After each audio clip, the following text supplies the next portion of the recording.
Greetings, my people. How are you? Welcome to Caribbean American News Media Platform. Greetings, my lovely brothers and sisters out there. Greetings, friends. Tonight, I know the set look colorful. What is going on? You look like an American. Well, maybe it's time for me to leave St. Lucia. Officially.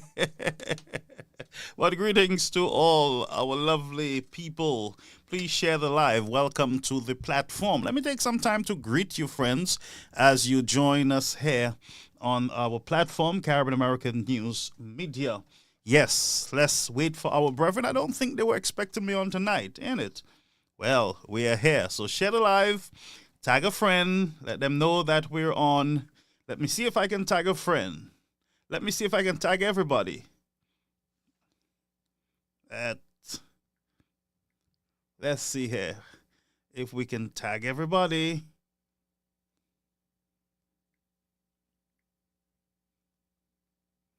Okay. Just give me a minute. Let's tag our top friends. Yes. Top fans. Yes, we just tagged some people there. Let's hope that they joined us on the platform. Yes, friends. We are not playing any music. Our Facebook page is under review by Facebook, so we're not going to be playing any music for a while. I got some communication from them. They're working on some stuff for us. And so we are just going to be keeping it clean. When I say keep it clean, we're not going to stop talking. We are always clean, a matter of fact. The platform is always clean. Yes, man. We are a rural-free zone. Yes.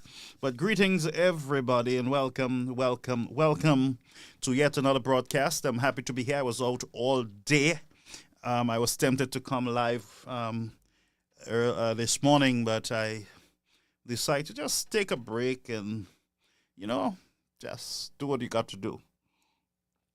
But folks, share the live. We're going to be here.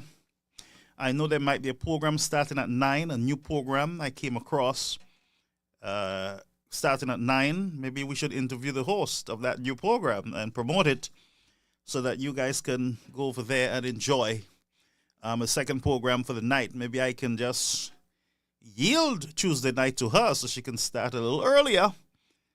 But we will see how things go. I don't know her, but I don't want to be in her way for her program, all right? I am willing to yield Tuesday and come on only on Monday because there are other programs, I'm sure, that you would want to enjoy, and we cannot be selfish. Oh, no. We cannot be selfish. We got to share the love. Jean-François Fête, my sister, my family, is on. Yeah, man, I'm proud to be an American. Where freedom, let freedom reign. Yes. Pusama mwete chapo mwe ma tek mwe. Uchekli, let freedom reign. Yes.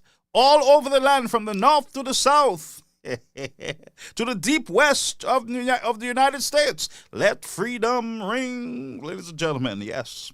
And so I wish we can say the same for St. Lucia. Let freedom ring in St. Lucia. I hope at the next time I can come with my St. Lucian hat, and then I can say, let freedom ring. But, what can I say, friends?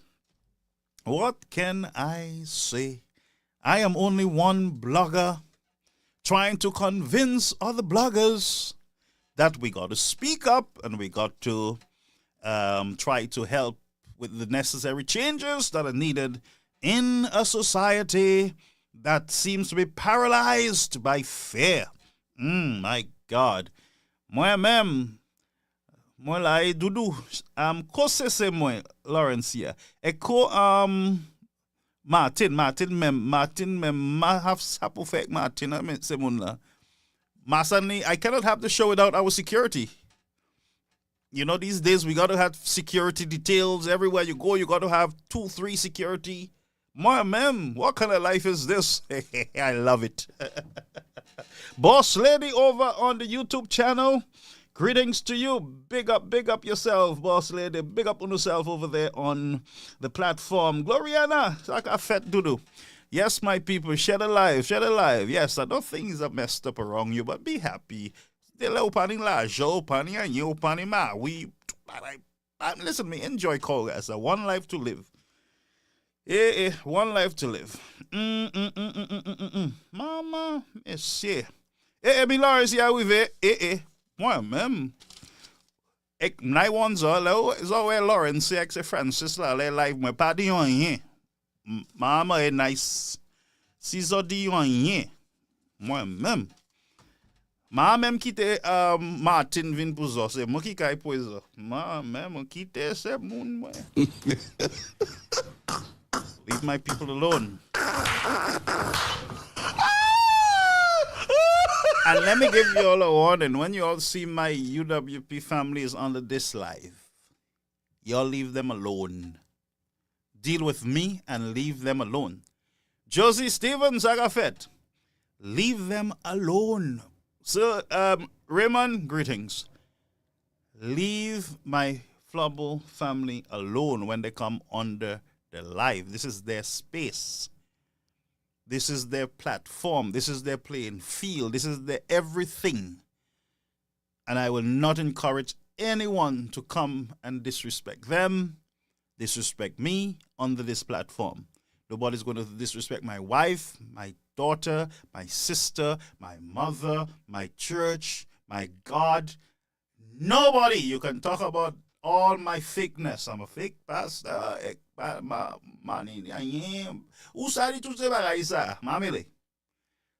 I draw a line on this platform. You can do it on yours, but not on this platform. There ain't no space for nastiness here. We don't promote nastiness and dysfunction.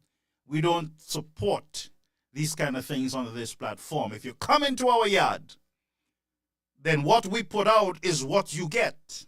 It's our platform. Yeah?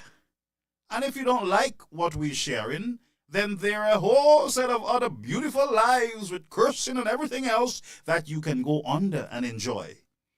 But this platform, as I said, it will reflect my religious value. It will reflect my position on many topics, and I would hope that my views also represent the views of the United Workers' Party. I make no excuse for this platform. He biased. He's not supposed to be biased. Why I'm not supposed to be biased? You biased. Why can I not be biased? I can be fair. If the Labour Party does something good, I can cheer them on because it's the development of the country we're looking for. But don't come and tell me that I'm biased and you're talking about Chastney. I speak about the United Workers' Party, not Mr. Chastney. The United Workers' Party will always be there. You understand what I'm saying? Mr. Chastney might leave the party. He might go to the Labour Party. He might stay. He might just retire. And the party will still continue. So when I promote the United Workers' Party strong. Because we are United Workers' Party strong. We are united and strong. Yeah. Of course. Why not? When you have, and I respect Labour people when they go onto their platform and they defend their platform. They defend their platform. I had nothing wrong with that. Those are your freedom of expression, of course. Of course. Why not? So, just leave us alone and let us be. There ain't nothing you can do to stop us from being here. Duh. Ain't nothing you can do. The platform is set up to continue to roll. Let freedom roll through the streets of St. Lucia. Platform will continue to roll, but we will tweet it so that you can understand our values. You can understand my religious faith too. And I'm proud to say I'm a Seventh-day Adventist. Proud one. Yeah? So let freedom ring on this platform. And to our guests who comes in, whether you're independent or from the Labour Party, and you want to share your views, you want to correct us on something we said that is wrong, you're welcome. You're welcome. But what you cannot do is to disrespect anybody in the platform, talk about their wife, their mother, their children. Those things are out of line. You don't do that. If my wife is on the platform or my daughter is on the platform with me, usa fute yo kou. Me ou ka hen kou too because na defend yo. C'est job mwen. Mwen ki papa bear. Ma pièce pitbull, papa bear mwen. Pour ça boude mwen gon. Mwen ni pour defend famille mwen. Ou ça fait di bagay ou les plateformes, ça pas problème, plateforme ou ki la. Mwen halas di ça, but là ou vini ici à kay mwen. Mwen ki chef la, mwen ki ka boui manger. Mwen ki ka di sa ki kalte manger ou ka manger. Mwen ki ka fait diet la, mwen ki chief dietitian, mwen ki chef boy adi, mwen. Ek diet la ou ka hen se UWP diet. Sou pas à manger, ou ka starve. Nou pa ka charge diet sa. Ou check li? But moi-même tell me happy as well. Moi happy tell me because moi ka breathe, bodye bon. Ou check li? Moi sa vini ici a, moi sa parle zo, nous sa oui asam, nous sa hele asam, nous sa pwede asam, nous sa ve chay bagay asam le platform la. Mais ça nous pa kay encourage ek my dear call. C'est disrespect. Check li? Bagay sa ka shot step my guy say, mama, bagay la say we. I need blood in my brain, man, for me to be here. Next thing I pass out on the set, ek tout moun ka oui. Ek yo guy di, pasteur, tobe gas, pasteur, much more like platform la, ite fin, pani la. I Brooks. Madame li pa to avec I Brooks. Je me wè tan bagay kon. Madame li malade. Ale couche là. Madame li ale couche. Et qui ale Facebook. Et madame li malade. C'est pas pour madame la bon Dieu. Madame la couche. Il passe à vacher. Il ka mort. Qu'est-ce ça? Ils ont couillon bien.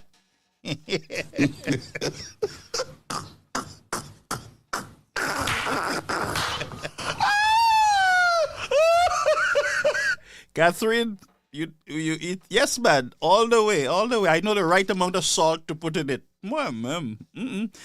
Diabetic, ça mange ici, si on est sick, pisadou, ou ça vient manger ici, n'importe quoi, ou ça mange ici, na yo je ça cow.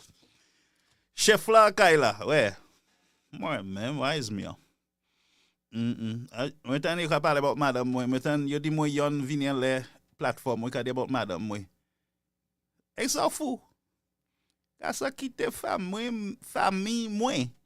Out of the bêtises, the dysfunctions. Pas jamais fait ça quoi. Et maté ouais, un monde qui dit moi, un monde vient a kay nou ek marché bagay about madame. Moi dit, yo pas connaître madame moi. Madame moi pli happy passe yo. Kaban li ha fait. Hein? Il y a travail assez by state là. Et qui pas besoin rien from personne. Et qui intelligent, smart et bright. Il pas faire bucket, il pas faire juicy cat, il pas faire rien. Et from the time moi marié madame moi c'est moi qui a boui manger. Il coûte manger moi. Ma qui te boui manger, moi qui a boui manger. Même si moi aller travailler mon vie, c'est moi qui a boui manger. Il coûte manger moi. Et que les moi chicken backs, c'est ça il coûte. When my marié, il était vegetarian. It was just white vegetarian right out of the room. Wash the come chicken back. Et que moi fait chicken back. Moi-même. Il hook le chicken back. So, fais affaire.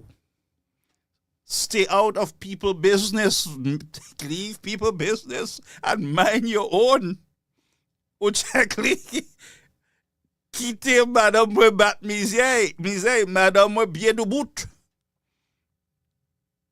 Ou check li? Madame moi happy. Madame was independent. Marche be there. Si vle, n'importe quoi il vle faire, na support li. Si vle acheter un lot kay, na kite, na aide. Si vle ale ba bad écoute ba bad, na le pi. N'importe côté il vle ale, moi la pi, mais ça, qui ça aura fait? Anyway, quitte madame moi bat misère. Madame moi alright. Ou check li, madame moi malade. Ek, le mote malade, ite la ek moi. Ka femme oui met bon moi ba kon. Ou check li, le mote ni operational le back do moi. Ite la. Ou check li. Ek, il malade. Il pas mort. Il plie mais passe moi. Ou check li. So quitte. N'a dit c'est juste ici qui Brooklyn. Qui ka di moun bêtise. Zotwa hypocrite monsieur. N'a just set record la street. Zotwa hypocrite donc a créé moun. Exauce friend moun ça. Zo connaît li. A shady zo havini ici a kaila.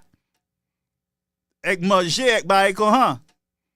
A shady zo havini le van la et puis et nous ka drive et nous ka drop zo la kay zo nous ka si zo fin nous ka ba zo l'argent et ba quoi même madame moi.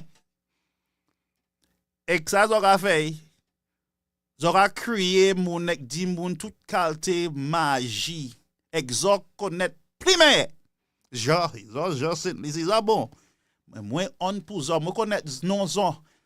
Ou check li, moi connais ça. But the longest rope have an end. Et tout ça, moi ka di ça. What you sow is what you reap. I got you. Alright? Now foute yon de sams à la tête ça. Let me finir ça. Pas même coconut sec. Coco sec. Ça ka vle manger. Drake innocent moun. Anyway, nous pas vini ici pour bagay ça. Ou check li, nous vini ici pour parler bagay qui so ye. Although ça m'a dit là, il so ye. Et na vetizo. Platform ça, this is to inform, to educate, to advocate, to highlight. The plight of the unfortunate, the less fortunate in our society, the rape victims, the abused. This platform, when you leave it, you got to learn something. You got to be better. You come here a ferocious person, you leave a nice, holy person. That's what the platform is for, transformation of the human being, of the individual. Making you better.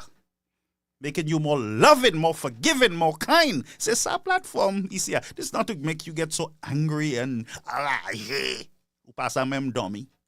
No, we're here to lift each other up. Si vous venez ma jou, nai waje ça. I joue avec moi.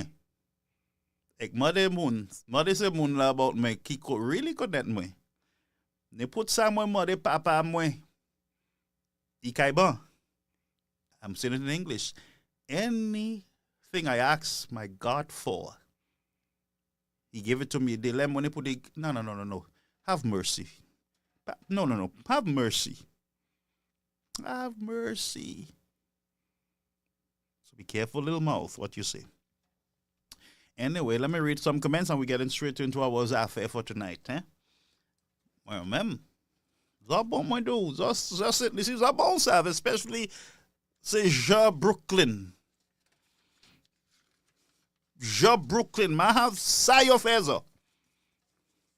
Bagay la yo bay za pour rob zo ka boy. Yo pa read. You don't read the fine prints, don't drink. rob. Best you all go get GED instead of doing magie with yourself and wasting precious years. De le ou pa ni piye social security pou jen.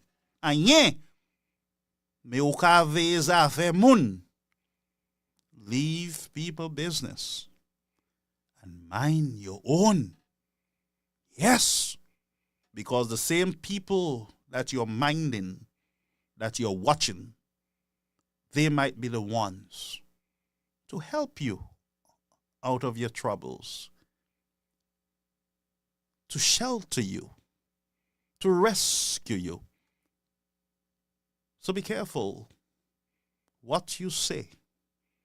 You might have to eat your words at some point. And that's my commentary for the night. And so, let me read your comments and then we go in to our Zave for the night. All right? Good. Let me read your comments. Reverend, just bear with me. I'm a little high tonight on freedom. Let freedom reign. Veronica says, trust no one, and that's a fact. Elita says, okay, Pastor Garfield, boy, man. Bibi Didi, Saka Fet. Bibi, you're my neighbor, don't worry them. Don't worry. Molly Ball, Saka Fet. Good night, my sister. Yes, Rachel Smith. Rachel, Rachel, Babosa. Rachel, what hell right do? Rachel, Mama, me puya. We good. Break who's a partner. Who's a hen right nipple? Who is Lawrence here? She's a stranded. Navin the is just raise the UWP flag. Yeah, man. Once you're stranded, just send up the signal in the sky, the UWP signal, and I'll be there just in time to rescue you. Wise me. Yes, Elita, do not take on the Labour Party hacks. Yeah, man, we're not taking them out. Once they come in our house, we're taking them out. Wicked St. Lucians, that's true. Yeah, Mary. Anyway, let's get to work. We have a lot to cover. But I just wanted to just, spend that little moment in our intro. Shasho. Moi ça vous fâche moi. Moi content still. Moi ça vous ka écrire babaless. Moi ça beau babaless pariko na check Shasho. Oh God, but just the shy bagay pour faire do moi. Shasho. Shasho is a good lady. Yeah, man. Shasho is a good lady. Yes. Amen. Ian Saudi. Oh boy, Ian, I wish you all the best. I hope you get through. You recover quickly. Yep, there's some serious stuff going wrong in New York. Well, the world, so you got to be careful. So, folks, let's go get to work. Earlier today, now there was elections this week in Jamaica, and I was told by a Jamaican friend of mine that the Jamaican people give the government a flogging. So we'll wait for that, those breaking developments, and we will have a look at it. We'll interview some folks out there in Jamaica. We have some friends out in Jamaica, Westmoreland, Jamaica. That's our headquarters. Yes, we went there and set up our medical clinic some years ago. Yes. Shasha, you make me feel good tonight. Matively Crow, Gasa hot my hot come. Shasha, Night Crow now. Now must have a kotame. Night Crow. Shasha. Yeah, man. We are united and strong. Remember that, friends. We might not agree on everything.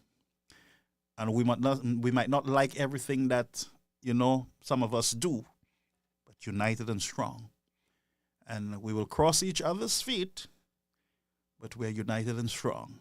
Human beings, united and strong. There's a country to rescue. so that freedom can ring throughout the length and breadth of the country. Let freedom ring all through the oracles of St. Lucia. Let it flood the streets. And let everyone enjoy that freedom that was fought for, that many were sacrificed for. Let freedom reign and ring in the country. Rosemary Ula, Rosemary Tagafet.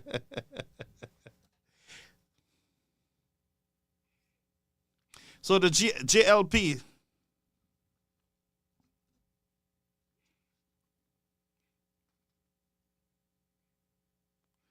what are you saying? The JLP won? Who won the elections in Jamaica? Because the last time I checked, I was told by my friend that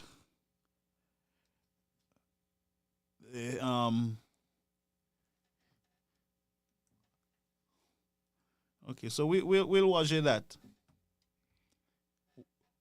Somebody guide me. The JLP, what they were the government of the day, or it was the PN? What it is? What was it? I forget the other name. Let's wait.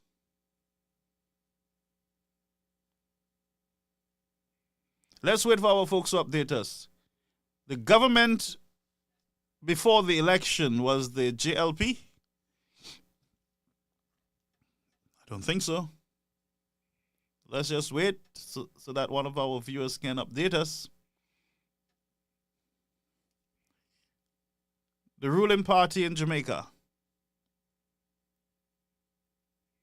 was or is? Anyway, we'll get more information on that. Yeah, you're confusing me. So there were elections. The party that won. Oh, this was a primary elections. Good. It's not general elections yet. Good. Anyway, let's go over to our business. Oh, JLP won the local elections. Okay, good. Let's go over to some developments there. So, folks, you would have heard of Jeremiah Norbert. And there was some concern by the opposition United Workers' Party on the appointment of Jeremiah Norbert in a supervisory role in place of Miss Virginia. Let's see if we can get that on the screen. All right? Just bear with me. That's not it. I'm a little slow tonight, but bear with me. We will get there.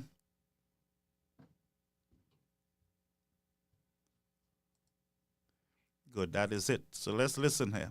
Of the opposition is around long enough to know that ministers only become ministers when they are sworn in. Member for Miku South. Thank you very much, Mr. Speaker. I just seek a little clarification before we begin this morning's proceedings. Yesterday in a press statement, the Prime Minister's office indicated, and congratulations, that you were to assume the responsibilities of the Minister of Home Affairs. And as you know, Mr. Deputy Speaker, that if that was the case, then that would disqualify you to be the Deputy Speaker. So I'm just asking for clarification on this, Mr. Deputy Speaker. Okay, member for Miku South. As you said, member for Castries East. Mr. Speaker, the leader of the opposition is around long enough to know that ministers only become ministers when they are sworn in. What happened was, it was said that you are going to oversee the responsibilities. Never said to be a minister. So, so St. Lucians, before we get to the Senate sitting today, and we're going to have an inside view of what happened in the House. We have one of the individuals who were in the Senate today. She's going to be online with us in a bit. All right? So, Shed a Live, Tag a Friend. We're going to have some inside scoop on what went on in the Senate today. I just wanted to put that surprise on you while you're on the platform. All right? So, the opposition leader, Mr. Shastney, brought a concern to the deputy speaker. The concern was about the same deputy speaker. Now, with the concern, you would expect that they go to either the the legal guy sitting next to the prime minister, or the speaker would refer it straight to the prime minister, but he made an attempt to maybe be smart or to say something.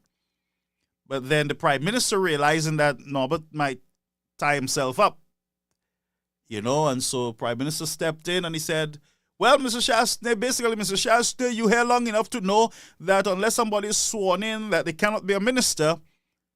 And then he went on to say, well, he will be just acting, supervising.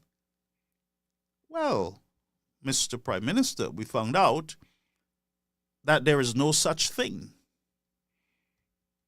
There's no such thing in the government of St. Lucia. You're not a minister, but you're supervising.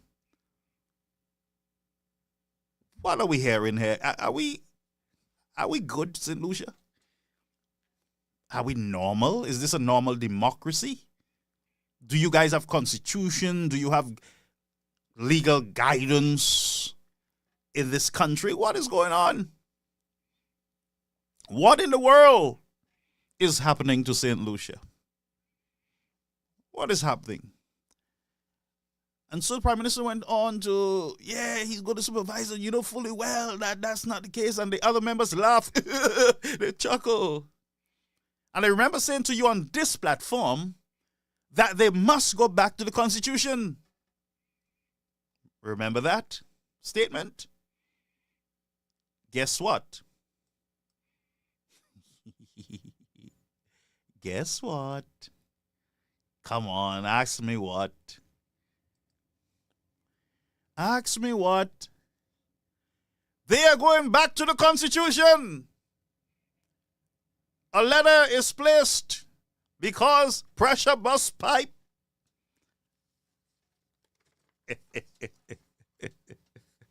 Pressure. Bust pipe. And a lot of pipes have been bursting in the Senate, in the House. A lot. Somebody says a big story. We missed that button. A big story. A big story. Hello, another pipe bust in the House. Philip Chepe had to swallow his pride and ask the speaker to resign.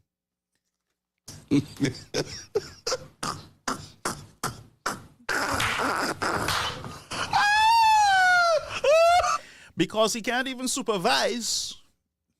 It will be unconstitutional. Unconstitutional. So he puts out a letter. And let me see if I get the full letter. And I quote, Office of the Prime Minister.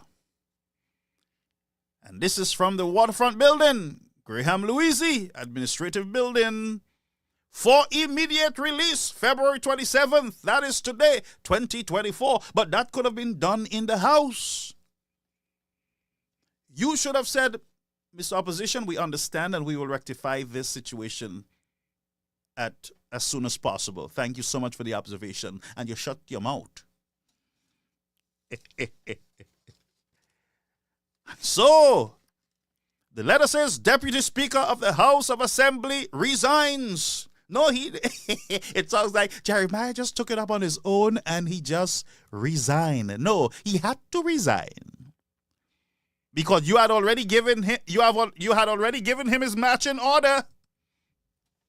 You already called Mr. Jeremiah. Mr. Jeremiah got excited, so he came flexing himself because, hey, I'm getting an increase of salary. Yes, I'm a minister, boy. I can build 2 more homes. And so Jeremiah excited, he's flexing himself in the House. Oh boy, more money. Prime Minister had already given him his marching orders to go over there and supervise. But guess what? None of the public servants would have listened to him because legally he was out of order.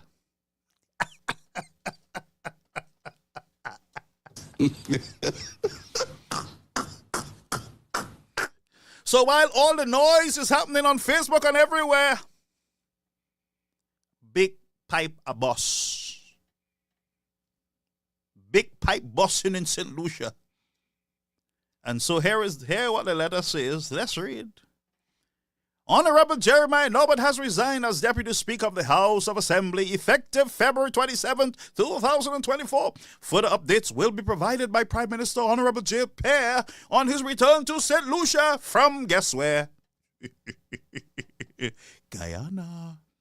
Oh, we love Guyana. Oh, Guyana, we love. All of us are Guyanese. Yes, we all are Guyanese. And so effective today, somebody told Jeremiah, boy, you got to resign. But just watch this space, because a lot can happen between this week and next week and the following week. We don't know what is coming. All we know is that we have no deputy speaker in the House. The House is in chaos. No deputy speaker. What is going on in St. Lucia? As earliest convenience, Shasne was called and schooled. Now we have no deputy speaker. We don't know when Mr. Speaker is coming back. We don't know where the Mr. Speaker is. So the House has no speaker or no assistant speaker. All speaker blowout.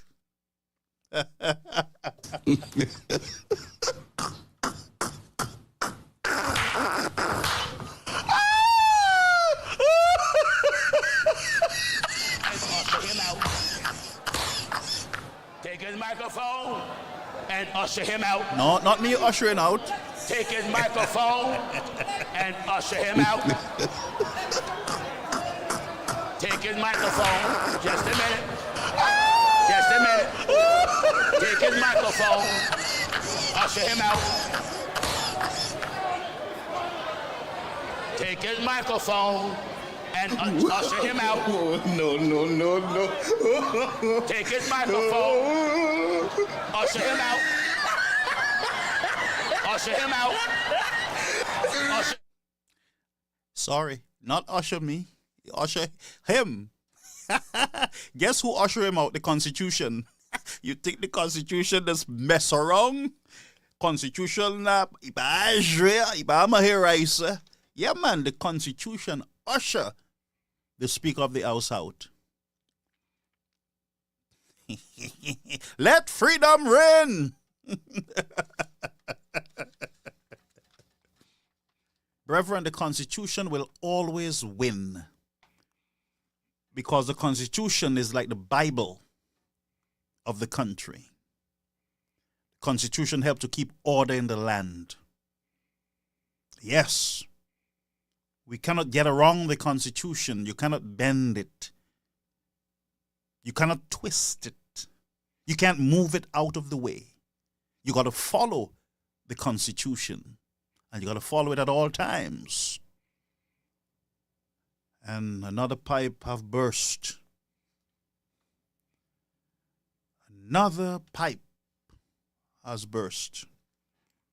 And so, but there's more to come, because remember that Jeremiah was to be supervising a department. And if he resigns, I suspect that they're going to continue to follow the Constitution and officially swear him in as a minister. Watch this space. And I can only say that because he resigned. And I can guarantee you he did not resign because of something he did bad and, he just get mad with the party. No, that's not it. You got to follow the events, brethren. The opposition leader questions the appointment of the speaker, of the deputy speaker by the prime minister as a supervisor of a department. There is no such role as supervisor of department in St. Lucia. If you tell me he's a minister seeing a department, then that means that he must be sworn in by the Governor General. Eh? We got you. So he's not resigning because of any problem. He's resigning because of conflict, because there's a conflict with the constitution of the country. And rightfully so, it's being corrected now. So what needs to happen now is there needs to be an appointment based on all the noise that the SLP was keeping with the appointment of a deputy speaker.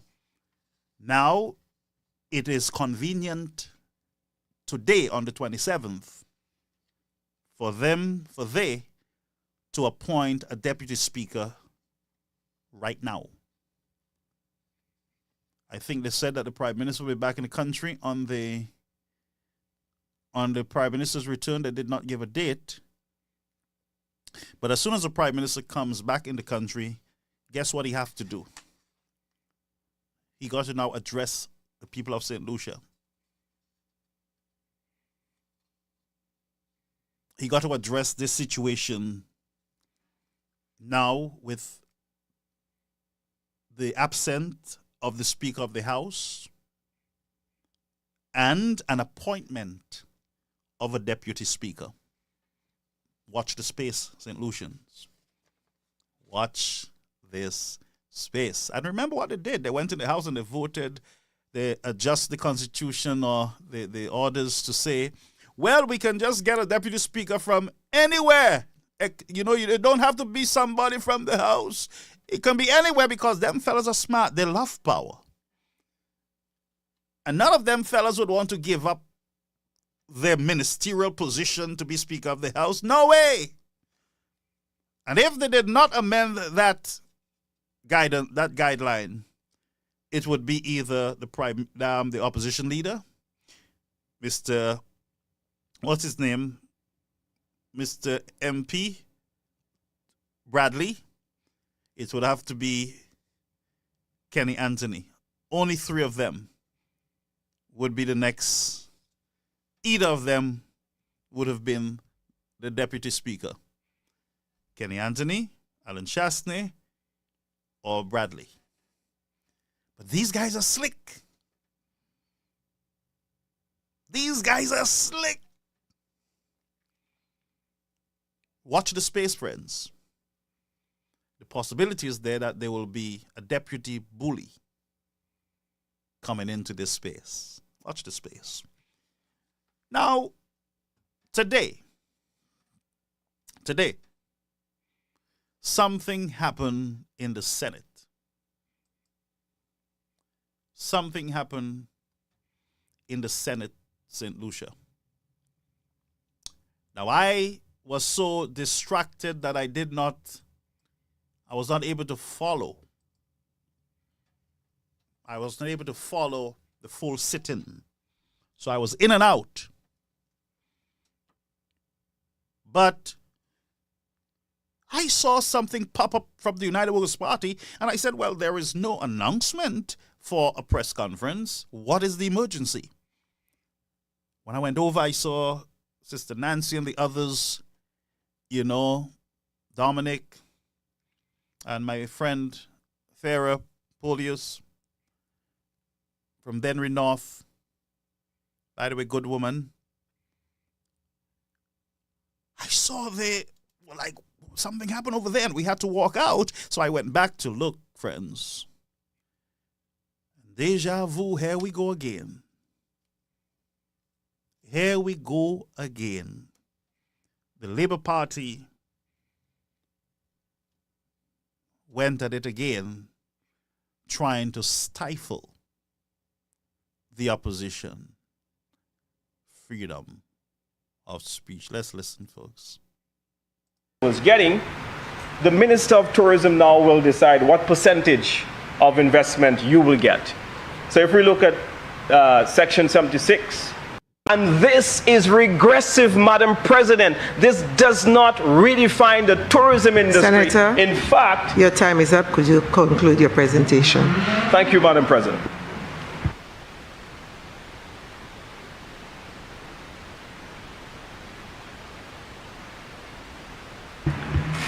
Honorable Leader of Government Business.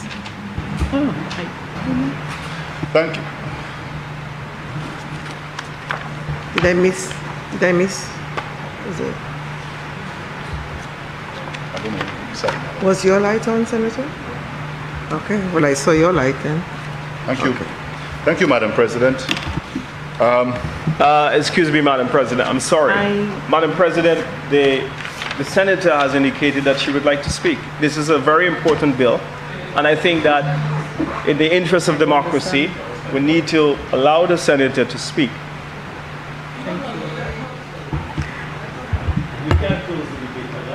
Senator Fede, I would advise you to be guided by the standing orders. The lights. No. Just be quiet while I'm speaking.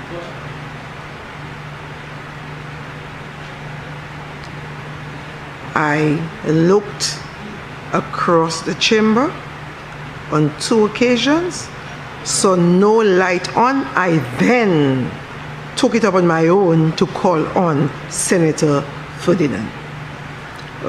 Let's leave that there, but that's not what we saw, St. Lucian. St. Lucian, if we should go to court with this, that is not what we saw happen there.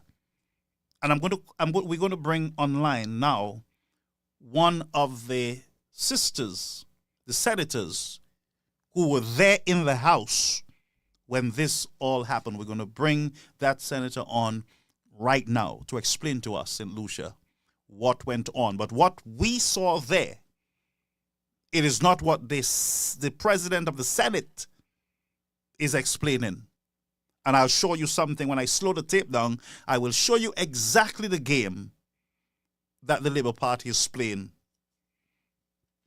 with the sacred house of assembly, both the Senate and the House.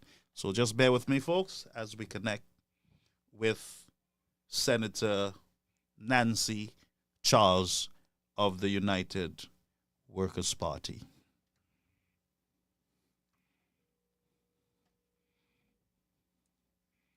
Bear with us, folks.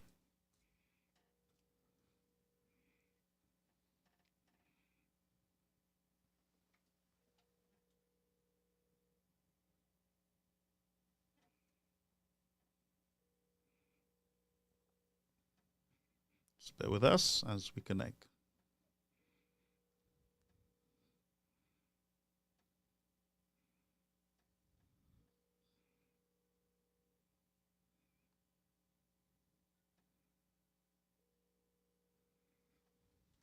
Right, we do our best to connect. Please bear with us.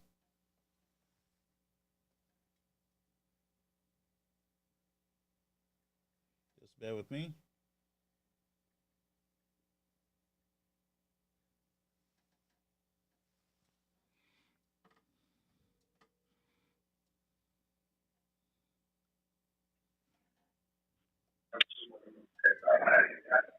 Hi, good evening. Good evening, Miss Senator Nancy Charles. This is Garfield Oliver from Caribbean American News. We're just looking at the walkout today, and I believe our people are concerned about it. We looked at the clip earlier, and by the way, welcome to the platform.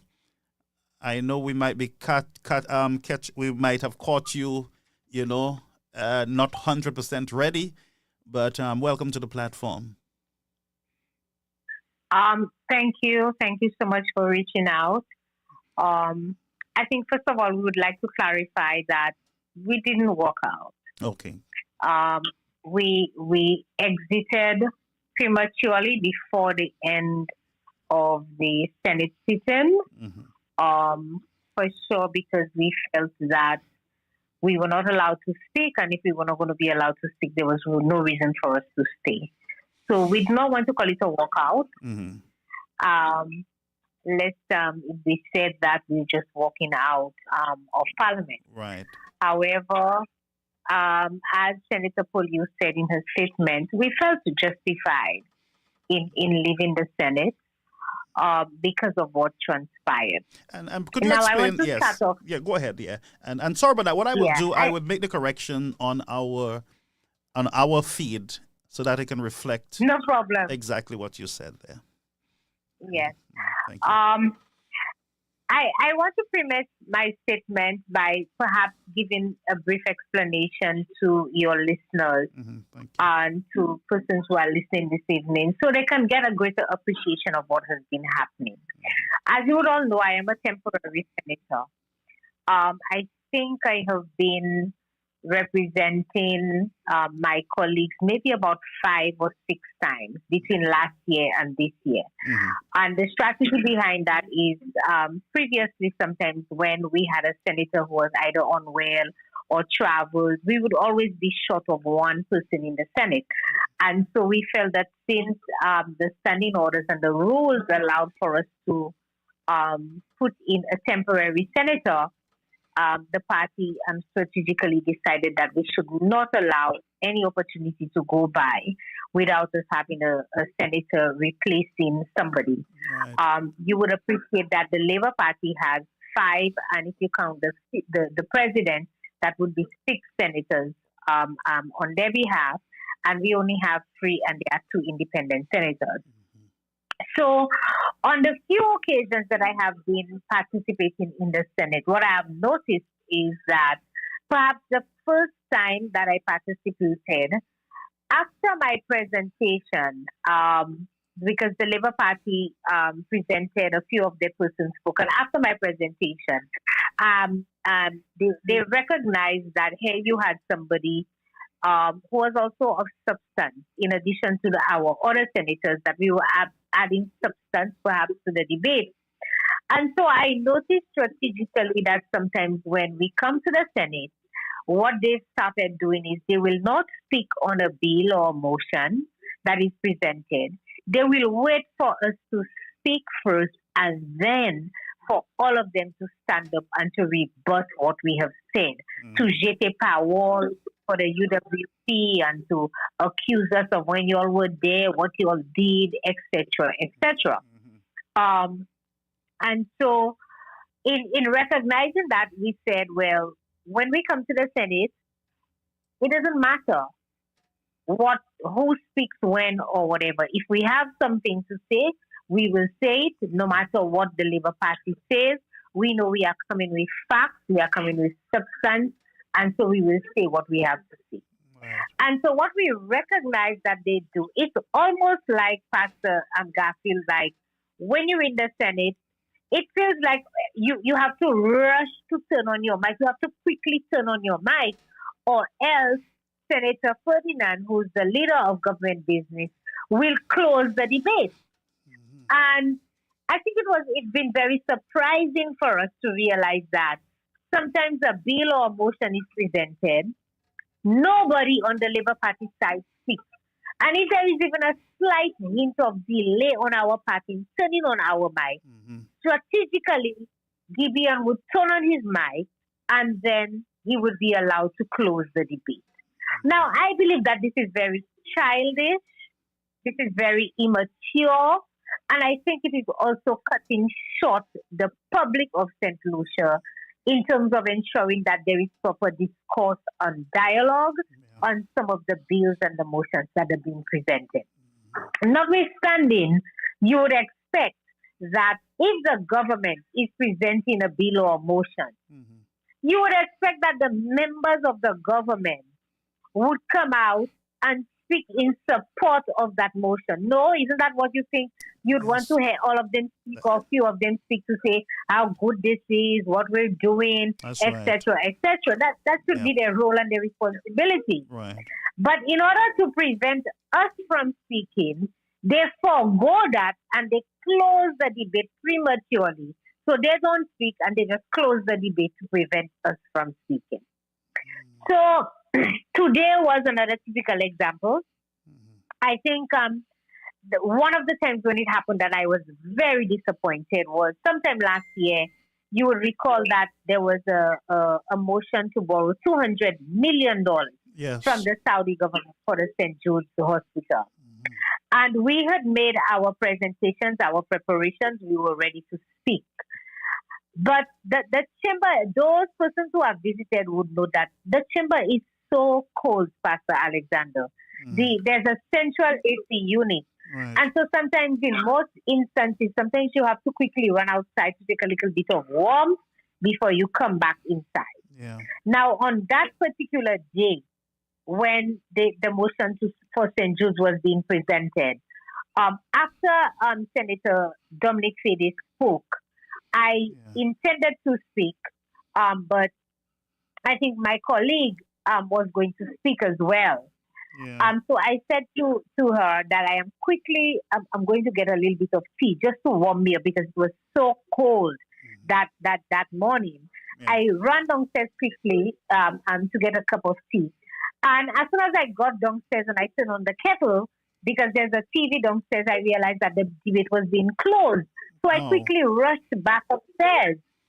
And by the time I got back upstairs, Senator Ferdinand had already started speaking. So I asked my colleague what happened. And it was the same thing, that by the time we turned on our mic, Gibeon had already turned on his mic. Nobody on the government side spoke. Can you imagine? So you were prepared to Oh, yes. We were prepared to speak. I was prepared to speak. I had my presentation ready, etc. I had just gone downstairs to just get a little bit of tea to warm me up because the place was so cold. And because apparently my colleague did not turn on the lights in time, Gibeon Ferdinand went ahead and turned on his light and he closed the debate. Now, I was very surprised because I thought with a bill like St. Jude's, borrowing $200 million, that you would expect the members of the Labour Party, the senators on the Labour Party side, to stand up and to support the motion, to speak to St. Jude, to explain to St. Lucians what we were getting for that $200 million. None of them spoke, and Gibeon closed the debate prematurely. And so we were on our P's and Q's. You know, we were monitoring to say, this is not going to happen to us a second time. We are going to turn on our light and are we going to speak. Right. So I think what Senator Ferropolio said to me, because I quickly went downstairs for a washroom break. She said, Senator Fede was speaking. Right after Senator Fede, she said to me she will speak. And then I said to her, well, let me do a bathroom break before. Right. So by the time I come back, I would have to leave again. I quickly went to the washroom. And when I came back, while I was coming back, I heard that the debate was being closed. When I got upstairs to find out what happened. Her explanation to me was that as soon as Senator finished speaking, and there's the knocking on the table, she said she thought somebody on the other side was turning on their mic. So the first direction that the president looked at was in our direction where we were sitting. Yeah. And then as soon as she turned her head to look in the other direction, Senator Polius turned on her mic. Yeah. But Senator Ferdinand Gibeon also turned on his mic.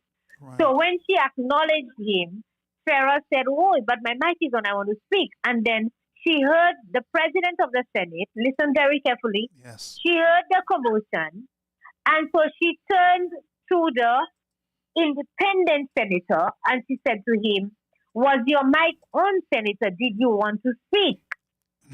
And he said, "No." We but saw that, during, yes. while she's asking that question, Farah's mic is on. Farah's mic is on. She's not acknowledging Farah.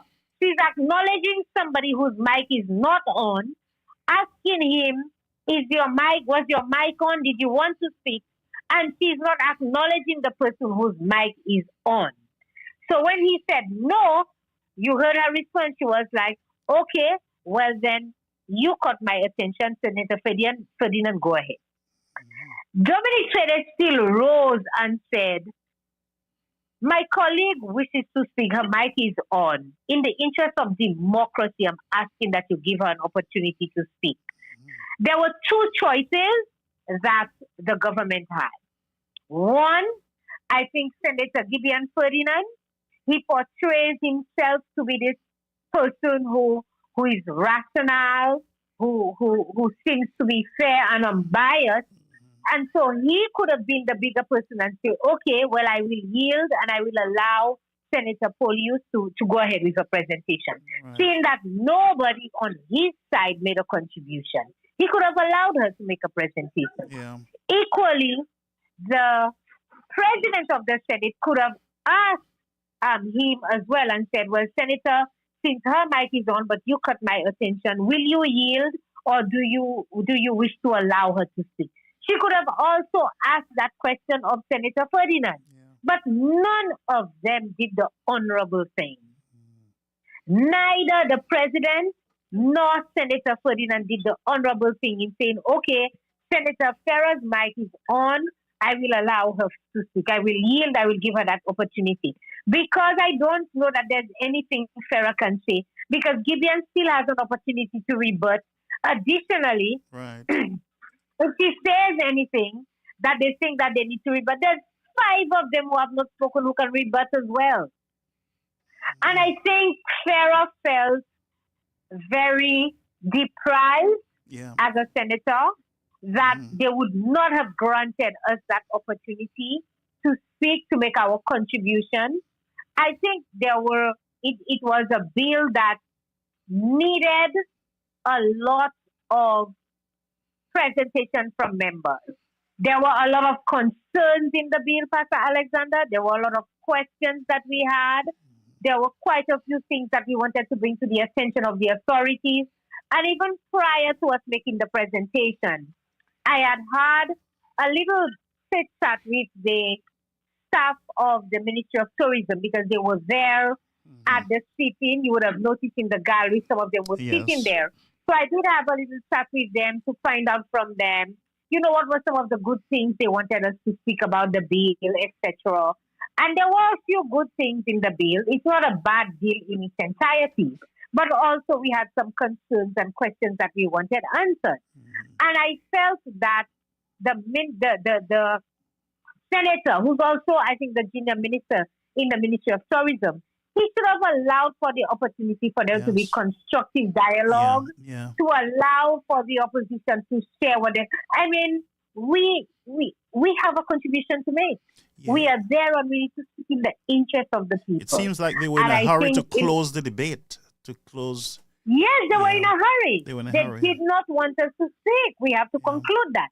We have to conclude that Gideon and the members of the Labour Party did not want us to speak. That is why Gideon quickly turned on his mic. But it is funny. Sorry, Senator. It is funny because we are watching the clip I'm watching the clip in slow motion.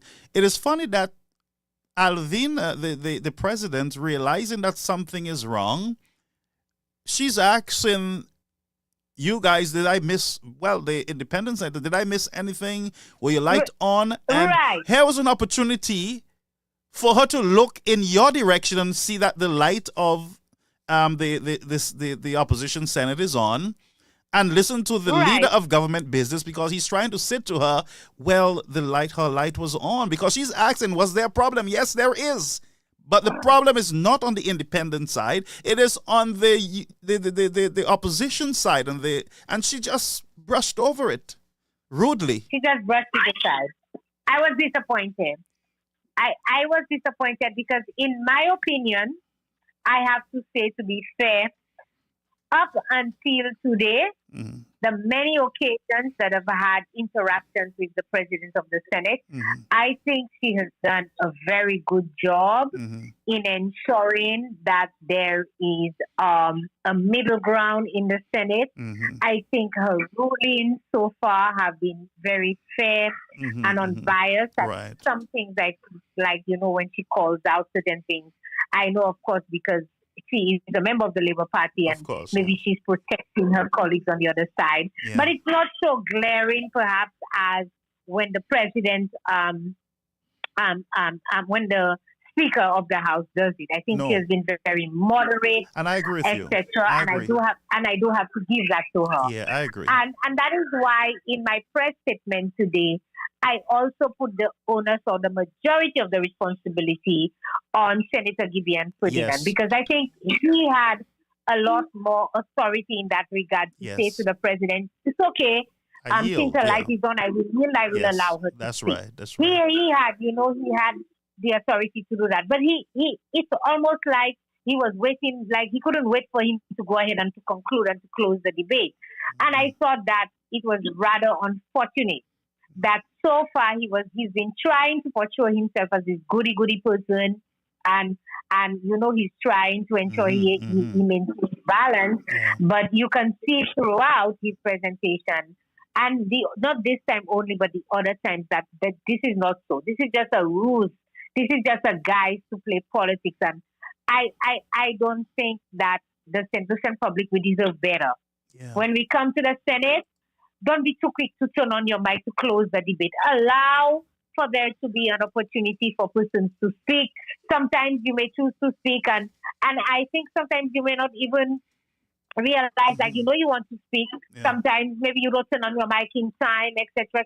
They're just too quick to just turn on the mic and close the debate. Yeah. We're in a hurry. Where are you going? And it was very early. It's not to say that it was late. It was very early in the day. Yep. We had sufficient time to allow for people to speak on the bill. This is a massive, massive, massive bill that was being presented. And I must say, I'm very disappointed with the senators on the government side. Not one of them stood up to support that bill, to say, this is why it is good. These are the areas that we think is going to help in the tourism industry. Nobody spoke on that bill. Very strange, Not one of them. And I think we saw the same thing in the House too. Yes, the motion to borrow the $150 million last week. Yeah. Not one elected member of parliament spoke on that bill. No. Nobody. No. It was. I don't understand. I think that these people are taking advantage of the majority that the people of St. Lucia has given them. They figure out they have the advantage, they have the majority. Whether they speak or not, the ayes will always have it. So they come to Parliament and they just say the ayes have it. They don't give proper explanation to the people. They don't give substance to the debate to the people. Every day is just assassinate, UWP. Yeah. I mean, nobody speaks in essence to the legislation that is presented before them. It's always a politics, a this, a that. It is shameful what is happening in our parliament in St. Lucia. It really is shameful. And we support your actions as you guys actions. As you said, it was not a deliberate plan to just get up and walk out and shortcut the debate, but you guys were not given the opportunity. And like you said, the Senate, the senator who is responsible for government business, he had all the powers in his hands to say, look, let's allow the senator, light is on, let's allow her to debate the bill. After, we will just close if there is no other business. But it's very sad. Exactly. It's a sad day for democracy in the country, and it's something that it will keep happening over and over and over until the people stand up and say, okay, this is not the type of governance we want in the country, and that time is soon to come. But thank you so much, Nancy, for your your work. I know you're working very hard, both in the Senate and on behalf of the United Workers Party. And I wish you all the best. I wish you all the best. Well, it's a team effort. I do want to say thank you very much to yourself as well. Yeah, I mean, sometimes I do listen to the program. I can't listen all the time. Sometimes there are other things I'm doing. But I do want to say to you, I really appreciate your work as well in terms of what you're doing. Not only for the United Workers Party, but I think sometimes the topics are outside of politics and it speaks to other issues. Yeah. So I think we're really grateful for that as well. But it's a team effort, and I do want to say to St. Lucia, we will never squander any opportunity that is being given to us to go to the Senate or to the Parliament of St. Lucia to speak on behalf of the people. I want to assure them of that. And we really do not have time. We do not play this cat and mouse game. We don't play those childish and petty games. Genuinely, when we come to the Senate, we prepare. We know what we want to say. We look at the bills in its entirety, and we try as much as possible to be objective. When there is reason for us to applaud and to agree, we do. So this morning, one of the motions that was passed was for a VAT exemption for the Football Association, for lighting and for gas, etc. We all stood and we applauded it. Yes. I spoke on it, Senator Fede spoke on it. Yes. We supported it. So it's not like when we come to the Senate, we just disagree to everything. Last week, there were one or two bills that we supported as well. I saw that. So when there is need for us to stand up to support and to say we agree, we will, and we do. But when there is the opportunity for us to analyze, criticize, and to make recommendations and or amendments to certain pieces of legislation, we should be allowed to do that as well. So when we say the good things, they're happy, they don't mind, they're not going to shut us down to the good things. But when they know we're going to come to analyze and to critique, certain pieces of legislation, they try to shut us down. That's not right. Yep. And that's part of democracy, the opposition speaking, especially on the people's business.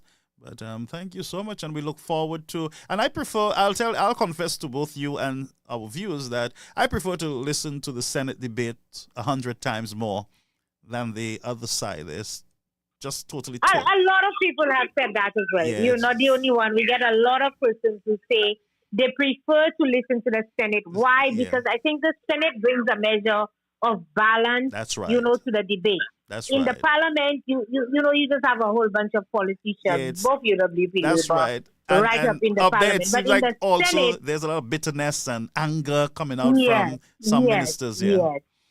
But in the Senate, you have a lot more substance. Yeah. It is supposed to be a little bit more rational. Yeah. It is supposed to be where you would have a lot more objectivity. That's right.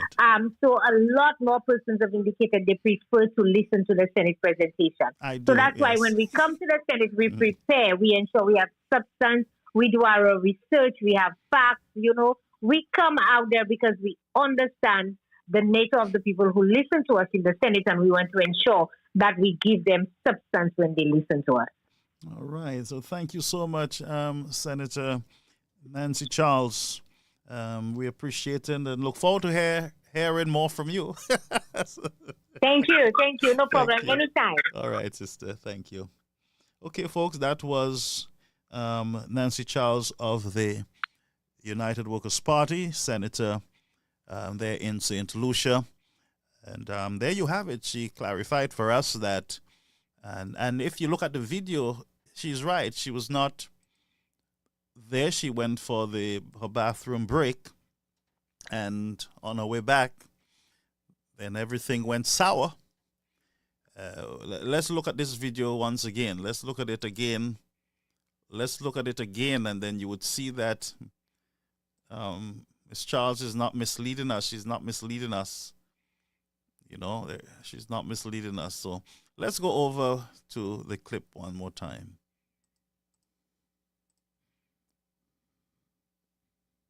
Redefine the tourism industry. Senator, in fact, your time is up. Could you conclude your presentation? Thank you, Madam President.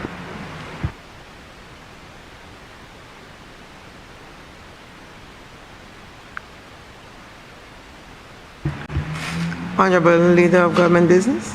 Pay attention. Thank you. Did I miss? Is it? I don't know. Sorry. Was your light on, Senator? Okay. Well, I saw your light then. Thank you. Thank you, Madam President. Excuse me, Madam President. I'm sorry. Madam President, the Senator has indicated that she would like to speak. This is a very important bill, and I think that in the interest of democracy, we need to allow the Senator to speak.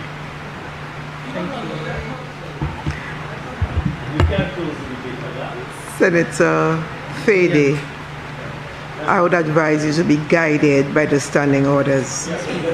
The lights. No. Just be quiet while I'm speaking.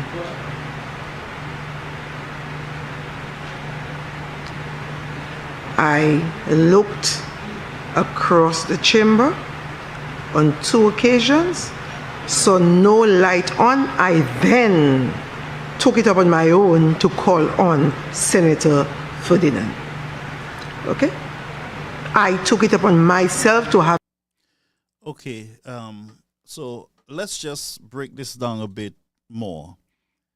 And we are going to deal with this case in the People's Court. I don't have my robe on now. I had no time to dress. But we're going to deal with this situation in the Senate today. So, listening as the judge, I'm the honorable judge in this matter. And you guys are the jurors. You just listen to the case and make your judgment. So, the Senate President, Alvina, I believe Reynolds, realized that there's an issue. So she stopped, asked, did I miss something? Which means that it came to her attention that she did miss something. And so instead of looking in the direction of the problem, because by then the Senate, who deals with government business, Gideon, he's looking over to where the problem is. So she's asking, did I miss something? Senator Polio is saying, yes, my light was on. Dominic Fede indicate, yes, her light was on and she was prepared to speak. Now remember, Alvina, the president of the Senate, had already acknowledged that there was a problem, that she had missed something indeed. She had already recognized the light of Senator Gideon. Senator Gideon saw the problem. All the other senators on the government side saw the issue. That yes, her light was on. She didn't just put it on after you turn your head. It was on.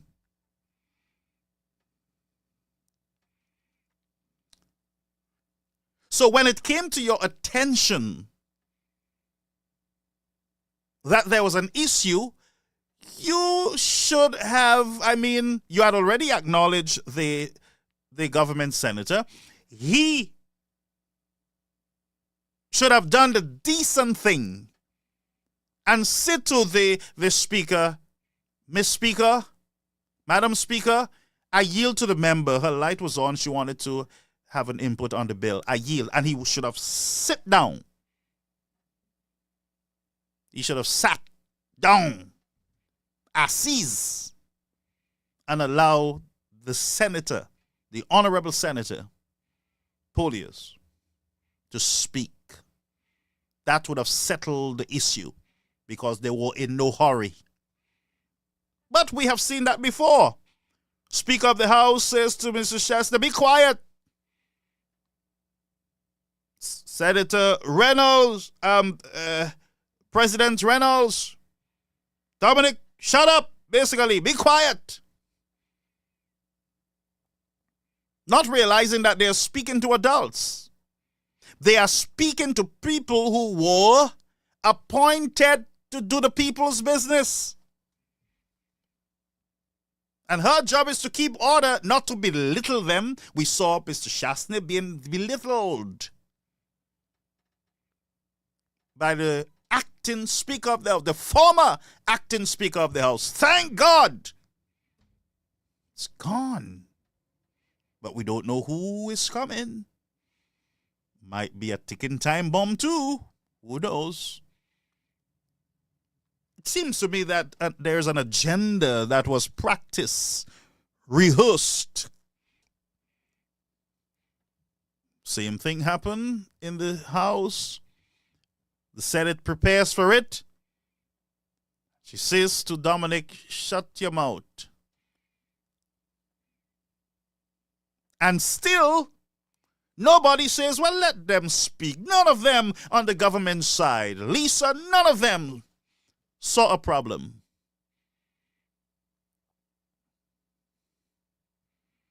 The democracy of the nation was trampled on today again by the St. Lucia Labour Party.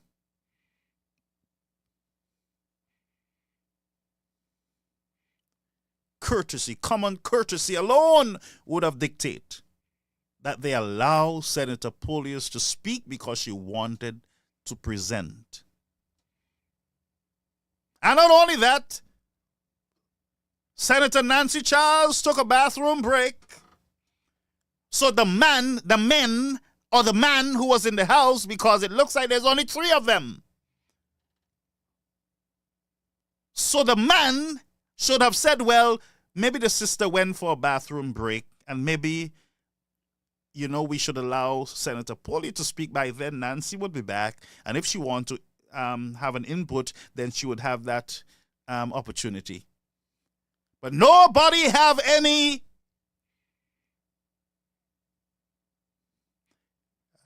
what word should I use here?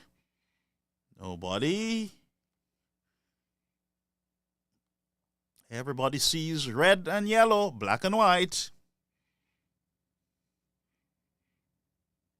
No wonder St. Lucians are tired of being tired.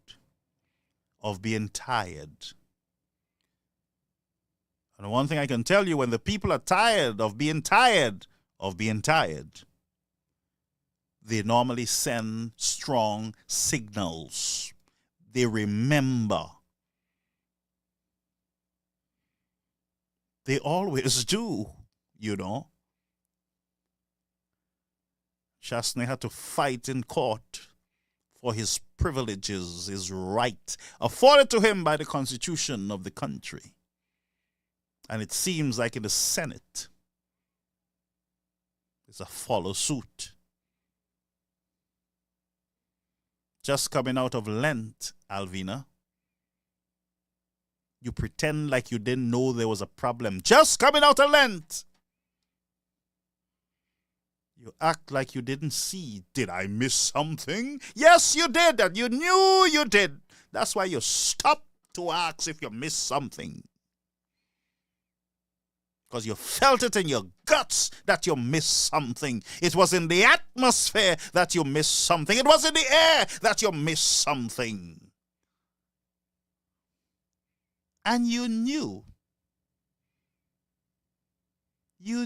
that you missed something. And the something that you missed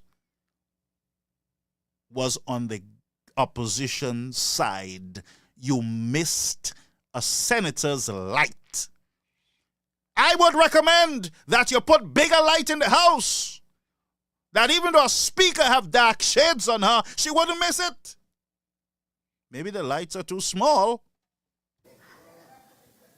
I heard this.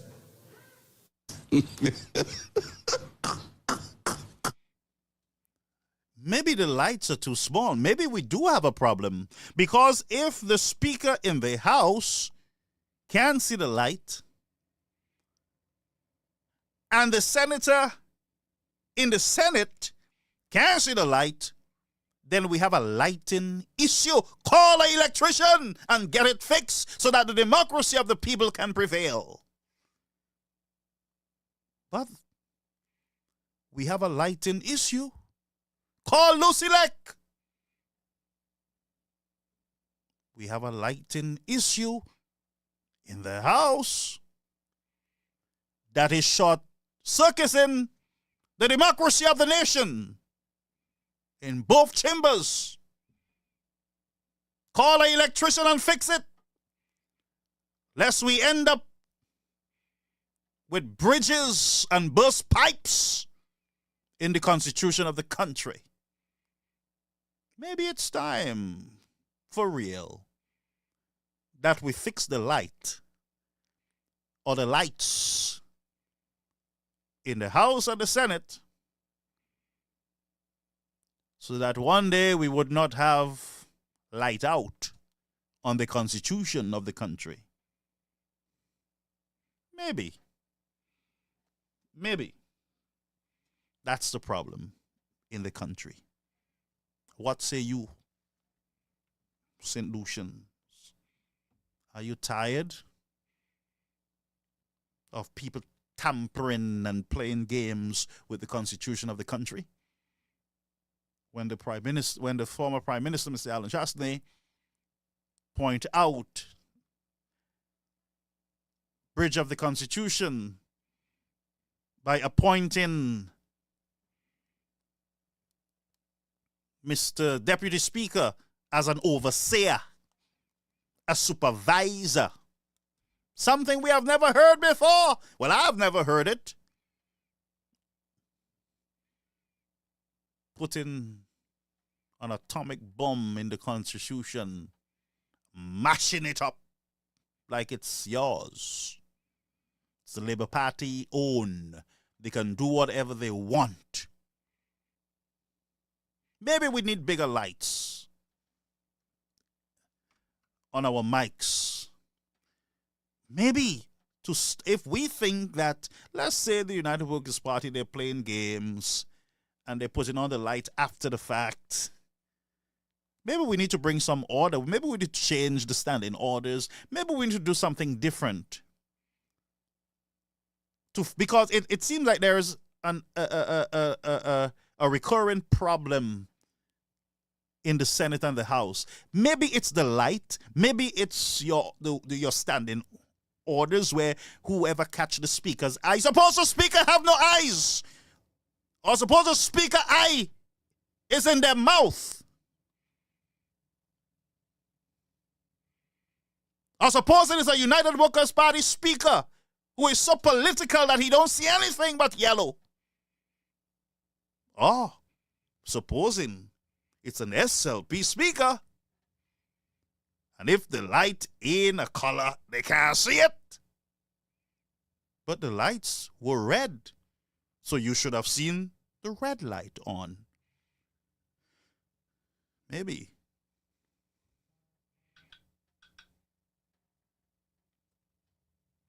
And Miss Toussaint, I know that you want to humiliate me for my opinion and ask me how are we going to have burst pipes in the constitution of the country. Come on now, make it make sense. I know you're just trying to mock me and to make me look like I don't know nothing and I'm stupid. I'm sure that's what is happening here. But you folks understand what I'm saying. You understand what I'm saying. There's a problem. Either with the lighting or with some people don't understand their role. Maybe. So, Miss Nigel, I'm not in for these games that we play on serious matters. I'm not in for that. And I will not allow nobody to try to humiliate me, make me look stupid, like you don't get the message that there's a problem. But I have respect for you. Come on. If you think I'm talking foolishness, I mean, there's a telephone number. Call in and clarify and, explain things for us, because you are a learned individual. You might know the Constitution more than me. You might understand standing orders and everything else. The standing orders or the standing orders. So maybe you can enlighten us, make us wise. But how are we going to have burst pipes in the Constitution of the country? Come on now, make it make sense. You make it make sense, because you see my error. Call the number 929-586-1821 and enlighten us. We are willing to have more lights in the house, or more light on Caribbean American news. Make that make sense too. Make that make sense. But we're here to learn. And I'm willing to abandon my position if you can say to me, yeah, that's an error here, but this is the way it is. That's how we learn. But sometimes I find what we do in the country is that we try to belittle each other and to make us look like little fools, when all we're trying to do is to understand what is happening here.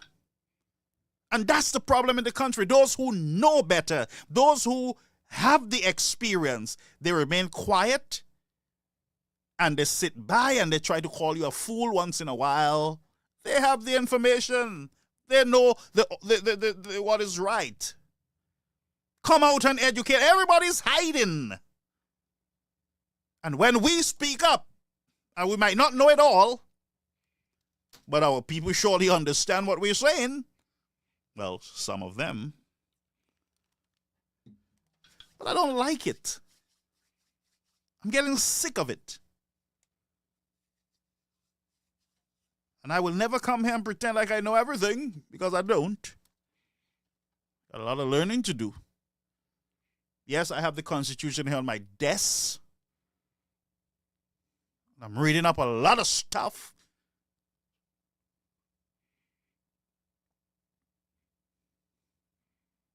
But why do you kick the standing orders out the door and pretend like your eyes didn't see nothing? Maybe we need to change that eye thing, and that's the truth.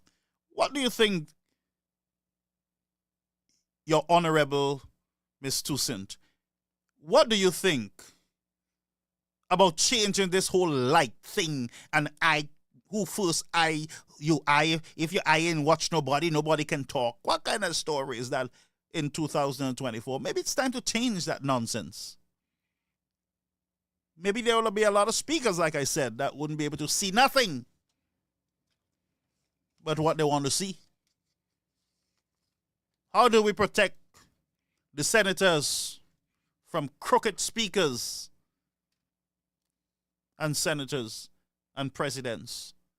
How do we protect them? They're at the mercy of the speaker. They're at the mercy of the Senate, the president of the Senate. They're at their mercy, ain't it?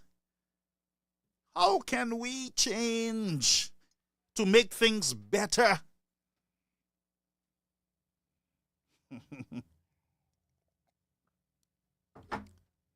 Miss Toussaint, there's a whole set of bus pipe in the Senate and the House. Because Mr. Shastney had to go in the courts to fix one of the bus pipes or the busted pipes. You know that. He won. Duh. And what about those who go to the Senate or the House and they don't know much about anything? They're new, and so their rights are being trampled on. What is the cure?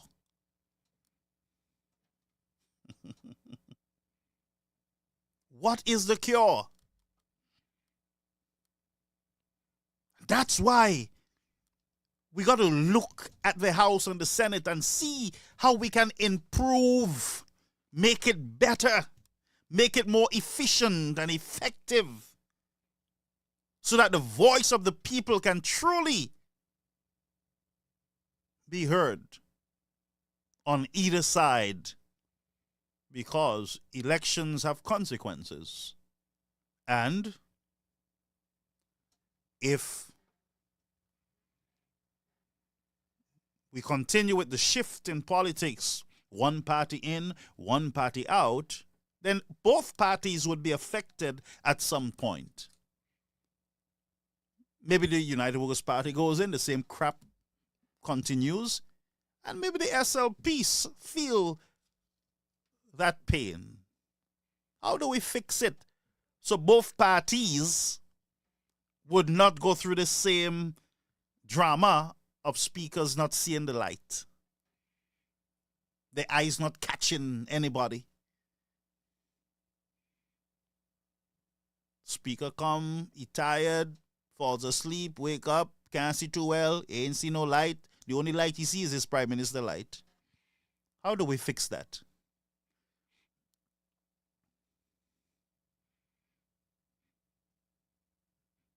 Do we put bigger lights and that's the truth? That's an option. How do we fix it, St. Lucia? St. Lucia.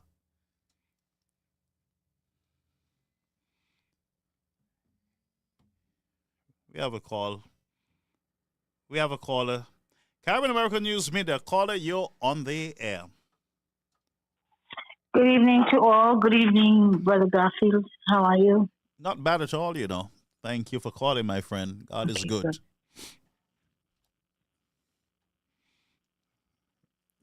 Wait, can you hear me? You're there? Good stuff. Sorry. Okay. Yes, I'm here. I was just there was an incoming call that I had to decline. Brother Garfield. Talk to me. So we saying that Jeremiah is no longer Deputy Speaker of the House, correct? No, he's no longer as of today, 27th. Right. And it had to take Honorable Alan Chasney bringing that to their attention in the House, because our Prime Minister is so very schooled about the Constitution that he thought that Jeremiah could serve as a Speaker and also carry a ministry whilst an MP is out ill. Anyway, Thankfully that has happened. They've taken him out. They had no other way of doing anything else but to remove him. Yeah. So the Speaker of the House, as I understand, I don't have any such confirmation, but the Speaker of the House, as it is said in St. Lucia, is very ill at the hospital. I don't have confirmation of that, by the way. And I don't the government have has confirmation of this. Yeah, the government has not said anything to the citizens, really. However, St. Lucia is a small place and people do talk. Okay, so, hey, like I say, this is unconfirmed. I did not confirm it. It's what's being said out there on the streets, everywhere. People are saying the Speaker is very ill and he's at the hospital. So we have no Speaker. And then the Deputy Speaker that was supposed to be serving as in the place of the Speaker right now, our government is so back to front. They saw nothing else to do but to remove the Speaker, the Deputy Speaker right now, as the Speaker is unavailable, to give him a portfolio. Couldn't that portfolio be shared, and I say between two other members of the government? Yes, and the question would also be, was the Speaker stayed there? Yeah, because you need to have the Deputy Speaker in place because there is no Speaker. The Speaker is not available. That's correct. Now, this is our government not informing us of anything they're doing. So right now, the House of Parliament has no Speaker as we know it from today. This is the same Philip J. Pierre, Ernest Hilaire administration, Kenny Anthony administration that made noise in our House of Parliament and walked out because there was a speaker under the last administration at one point in time, but there was not a deputy speaker as yet. They had not appointed a deputy speaker. These guys walked out of parliament for this, Yeah, and hold a minute. We have somebody. One of the viewers are saying, Philip is saying the speaker is not at the hospital, has never been. Well, Go tell ahead, the viewer that's saying that this is what is being said on the ground. Now, I do not want to go too deep. Whatever I have to say, I'll say to you privately. Okay. Okay? It goes further, but I'm not going to say all of that. Word on the ground is that the Speaker of the House is at the hospital very ill. So we'll leave it on the ground. Now that's what I have to We'll leave it on the ground until we get confirmation. Let's leave it on the ground. Maybe I should get a photo and send it to the person. Maybe that would confirm it, Anyway, because I'm saying it's not confirmed and the person has their peace. So can the person tell us where the speaker is then? Since the person knows so much, I'm asking the person now to write in the forum where the speaker is located at this moment, that he was never at the hospital. Where has he been? If they're speaking on behalf of the government, we the St. people would like to know where is our Speaker Claudius Francis, please. Miss Toussaint is guiding us here. She's saying that it is a non-issue at this time. A speaker can be appointed before the next sitting of the House of Assembly, and that might be right. Yeah, tell Ms. Toussaint as well that we live in a democratic country and we want to know what is going on in our House of Parliament. It is not their House of Parliament. It is St. Lucia's House of Parliament. And we have every right to know that the Deputy Speaker has been taken off. We have every right to know where the Speaker is, if he is actually ill, if he's getting medical attention, etc. And we also need to know that the Deputy Speaker was removed and will be replaced by someone prior to the next House sitting. She's not a parliamentarian in St. Lucia, and she's surely not the government. So we want it said to us by the government who spoke about transparency and accountability. That's who we wanted from Ms. Toussaint. And I hope you get that. I hope you're hearing me loud and clear, madam. Right. I live in St. Lucia and I have no time for any of the nonsense that y'all spew. Right now, we in St. Lucia are having a hard time because we do not even know what's going on in our St. Lucia, apart from the hardship that the SLP government has created for us. And let me make that clear. Can we see what's going on in the House of Parliament? Look at the lights and Nancy. This is not only in the Senate, this is also in the Parliament. Yeah, there's a problem. Look at how many times Honorable Shastny has not been able to speak because they have purposely not let him speak. They have purposely not let the senators on the opposite side speak. Why? Because this government we have is like a dictatorship. What they say goes. This is not democracy anymore. And this is why I'm calling. There are too many things going wrong in this country for us to be sitting here talking, and I'm glad we're discussing the issues, but we have to act upon our discussions. There is too much that has failed, that is failing, that is St. Lucia is in labor, it's real labor pains right now. And one of the problems labor pains. One of the problems we have, caller, is bad PRO. The press secretary, I don't think she's doing a very good job when it comes to informing. I don't think they understand their role. And their role is to inform, to pass on information, to keep the public in the know, and not having, because when you inform the public, you avoid them from speculating and forming all kind of fake news and false information. You understand what I'm saying? But we're not even getting proper information. And here's what they're saying, caller, in the letter, the resignation letter, not even the resignation letter, but just an update from the Prime Minister's office saying that when the Prime Minister return, he will give further update upon his return to St. Lucia.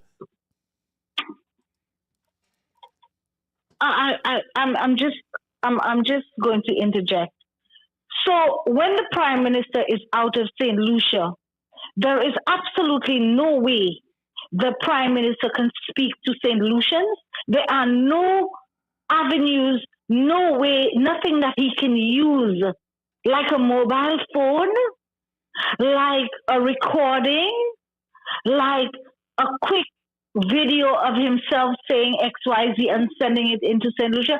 There is absolutely nothing the Prime Minister can do when he's out of St. Lucia to speak to St. Lucians. But he has so a deputy if the Prime Minister is not around, St. Lucia stays on hold. But there's a deputy Prime Minister. If the Prime Minister is not around, if the Prime Minister is not around, is St. Lucia put on hold? Is that where we living in 2024? I don't think so. There's an acting Prime Minister. If the President of the United States is not available, the business of the United States government still goes on. The business of the people of the United States still goes on. Am I incorrect in saying that? No, you're right. It goes on. So you see all these people that are coming now and making up all these excuses for this governing body we have and this Prime Minister and this Deputy Prime Minister and all these MPs the so-called MPs we have. I would like them to take the same attitude that they had towards the last administration when it comes to this current administration. The government is a government for all the people of St. Lucia. Not for some. Not for some. And maybe you're hearing frustration and vexation in my voice tonight. Yes, I'm hearing it tonight. I'm tired.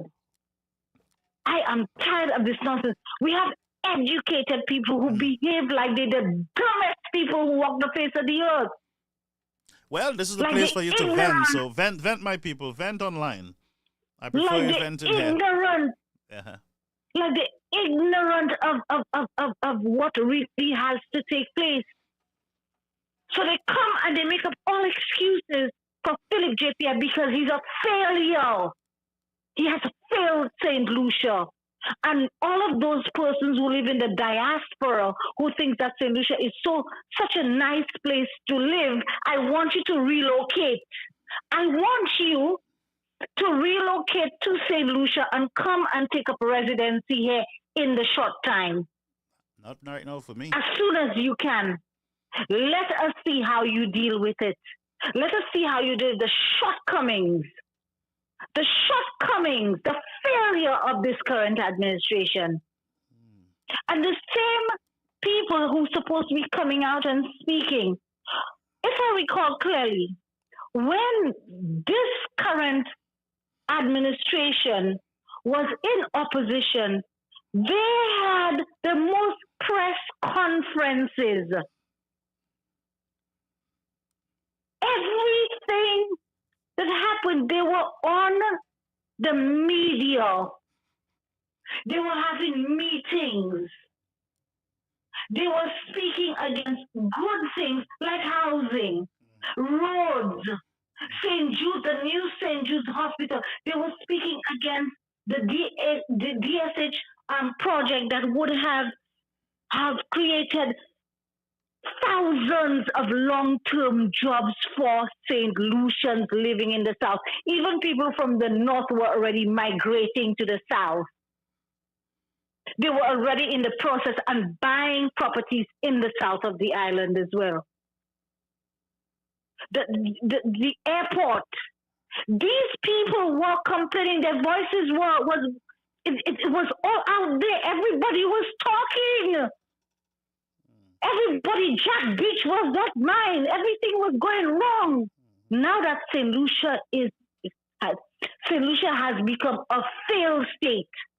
Our young men are dying every day. Innocent people are getting shot. There are no dogs.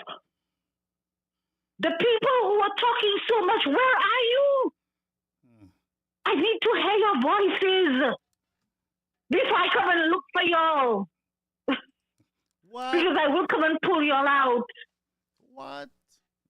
Tell you to open up and speak. And sorry, go ahead, Brother Garfield. There's something else I need to say as well. No, you go ahead. You go ahead. Go ahead.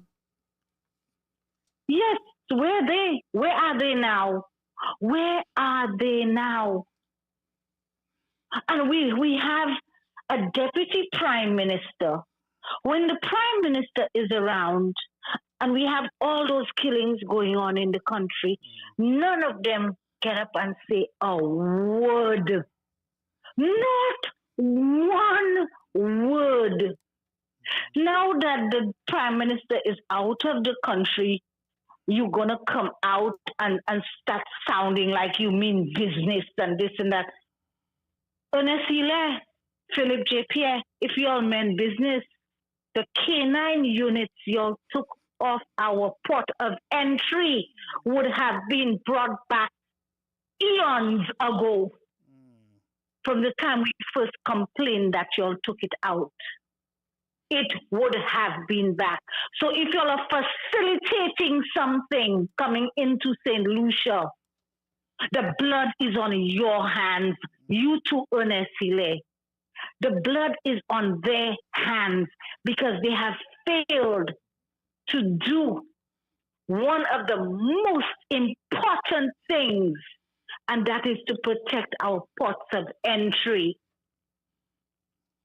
Now, I can stay here all night and go on and speak about these people, these despicable people. My God. And the despicable people that are coming on your life and writing nonsense. It is about time you all stop. We need to put a full stop to this nonsense in St. Lucia. I'm happy that you vent in here because pressure bust pipe. Bust your pipe right here. Well, guess what? Guess what? Pressure busting pipe in St. Lucia. Those persons that are living in the comfort of their homes in the United States and Canada and the rest of these places that do not even venture and come down to St. Lucia, not once a year. They don't know what pressure bust pipe means. Hey, don't just the power for me, you know. No.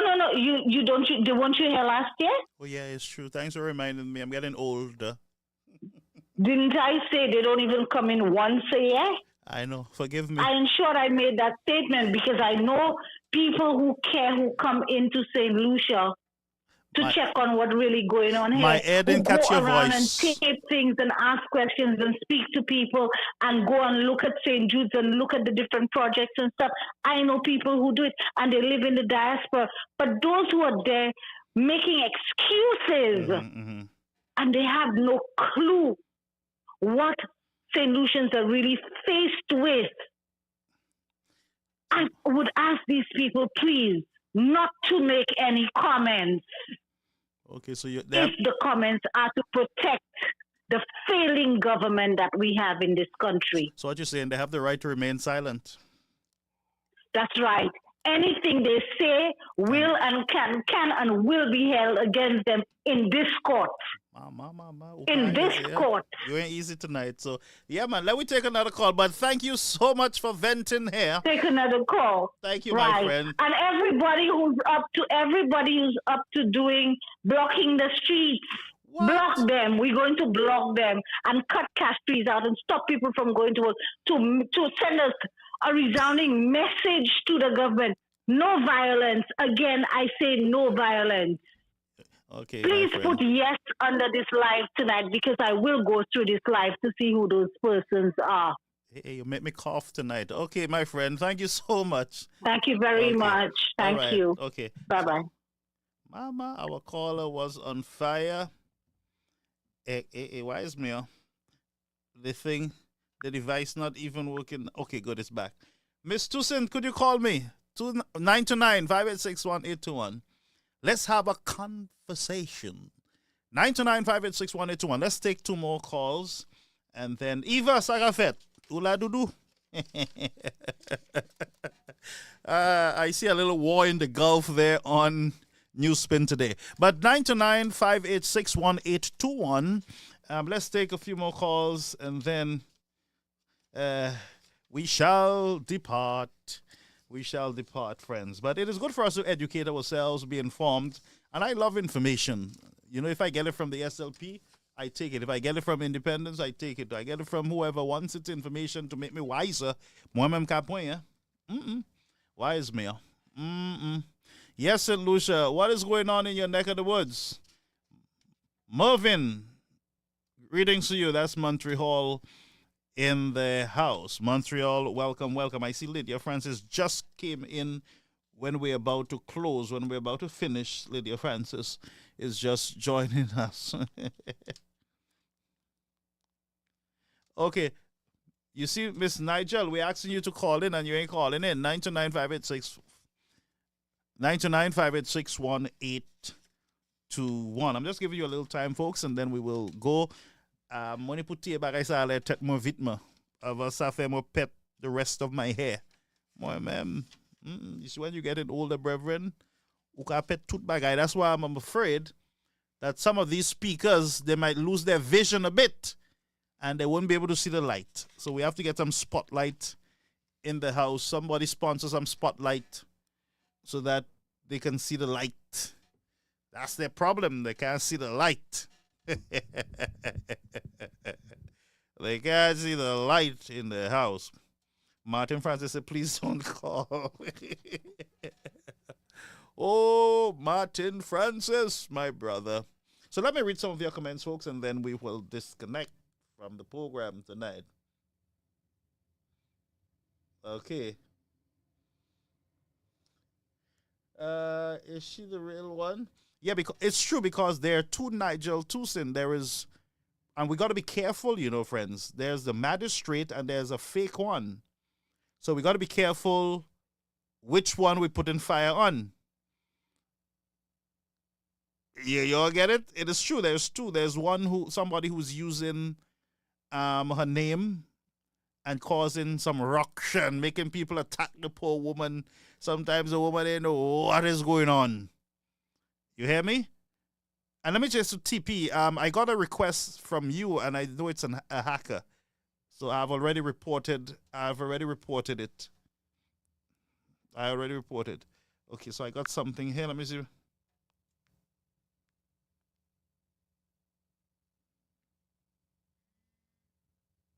Okay, I just got a note there about the Speaker of the House from a private person, so we'll read it just now. Caller, you're on the air. Caribbean American News. I won't read it on the air. No problem. Okay, I won't. Let me just look at it. Folks, give me a minute. Let me just read something, and then, you know, I'm not going to read it on the air because I have to protect the source.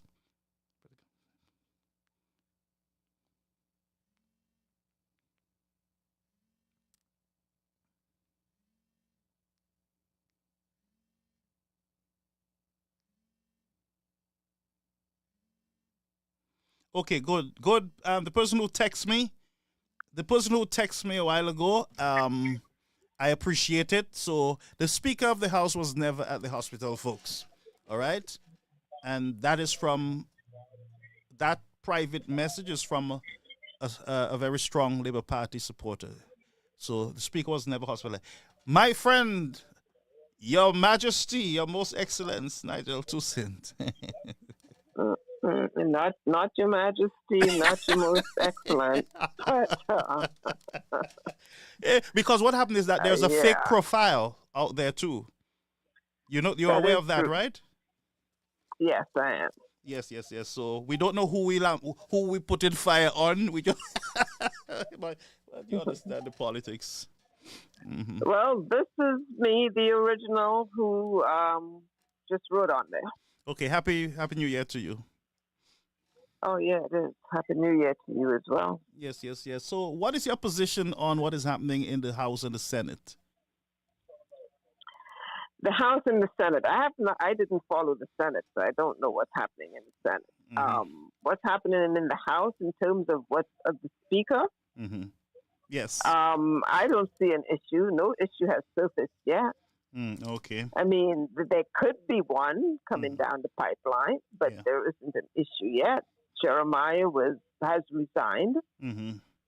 We still have a speaker. The speaker has not resigned. He may be ill. I don't know. Yeah. But Jeremiah has resigned. He's taken a post as a minister, which means that there is a deputy speaker position that is open. Open, yeah. But the speaker position is still in place as far as the message that I got.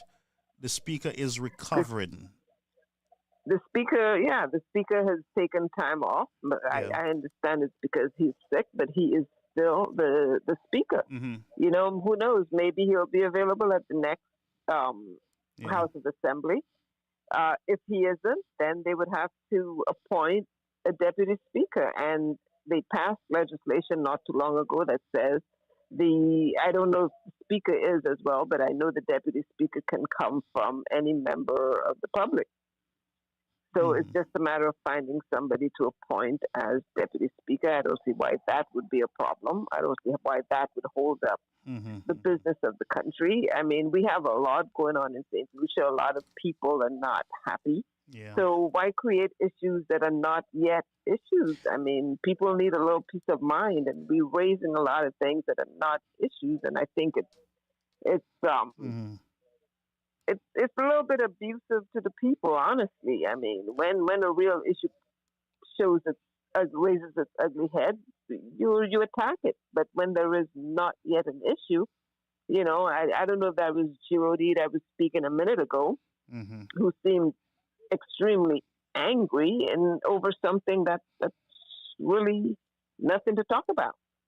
Because the problem with the deputy speaker is that the Labour Party made a lot of fuss about the appointment of a speaker, and it looks like they were saying, well, it's the government side that is responsible to choose a speaker and not all in all the brothers or sisters in the House. And that was an issue at one time, but that is not an issue at this time. So why raise things that are neither here nor there for the time being? I think what they're trying to highlight is the hypocrisy of stuff, you know?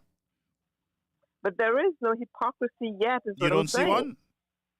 Not yet. Oh, okay. Not yet, because there is no House of Assembly without a deputy speaker. There is no House of Assembly in session without a speaker. Once it becomes, we're sitting again, if there is no deputy speaker, then that becomes an issue. Okay. All right. But if the speaker is back and there is no deputy, then that becomes an issue. But why pound a dead horse? There is nothing to speak about as far as this is concerned at this time. That's all I'm saying. I got you. But let me ask you, what is the most pressing issue right now that you see in the country? Crime, because I think there is a bigger issue than just the country losing a lot of its young men. I mean, if you have the vision, you could see ahead. Yeah. You can see how that is going to pose a tremendous problem for the country. I mean, you're talking about young women finding partners. You're talking about young men when we need them for things maybe like the police force.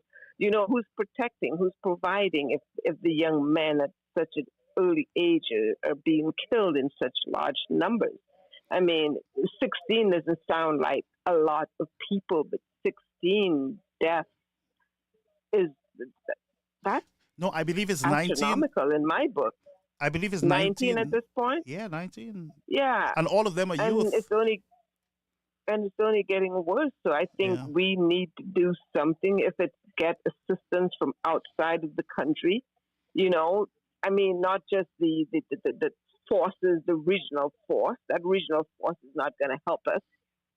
Get some real people, you know, get Scotland Yard, call the FBI. I don't know, somebody give somebody. I don't even know if they can have jurisdiction here, but give somebody an opportunity to assist us. I don't think that these young men cannot be met with. We don't even know what it is we're fighting. That's no right. one has That's told right. us what we're fighting. We need How do you intelligence. fight when you don't? Yeah. How do you fight when you don't know what you're fighting? That's right. What is it we're fighting? We don't know. Let's start there. What intelligence do we have? No one has said anything. Pierre has not said. I said absolutely nothing. Yeah. Hey, listen, we've done this investigation. We know we're looking for that. We need the public's assistance. How is the public going to assist you when they don't know what they're looking for? But let me ask you, do you think people really? Sorry about that. Go ahead. Sorry, my friend. Few people actually witness, the shootings, because people are off the streets. I was in St. Lucia over Christmas, and I mean, the place is pretty much dead. There's so few people you see around. So when these kids are firing guns here and there, it's not as though you have a lot of witnesses. So you have to get your intelligence some other way. But Garfield, I think the biggest problem we're having with all of these killings is that you have guns, you have gangs with no structure. Yeah. If the gangs had structure, you wouldn't have the kind of mayhem that you're having in the country. Because even among gangs, there is it's supposed to be honor even among thieves. What we're seeing in St. Lucia is a unique situation. It's not. It's as if you have a group of kids that know nothing about what gang life is, forming gangs, and they think it's what they see on television, except it isn't. Yeah. So I don't know how I have some ideas. I'm certainly not going to air them out here. Right. But I do have some ideas of how we tackle this crime situation. But that is the most serious issue I think that we have. Yeah, the economy, yes, but if we don't take care of that, the economy is only going to get worse. Yep. We'll have a problem there. Let me ask you, concerning the Minister of National Security, how do you rate him? Okay. I'm not trying to set you up. Wow. How do I rate him as the Minister of National Security? Yeah.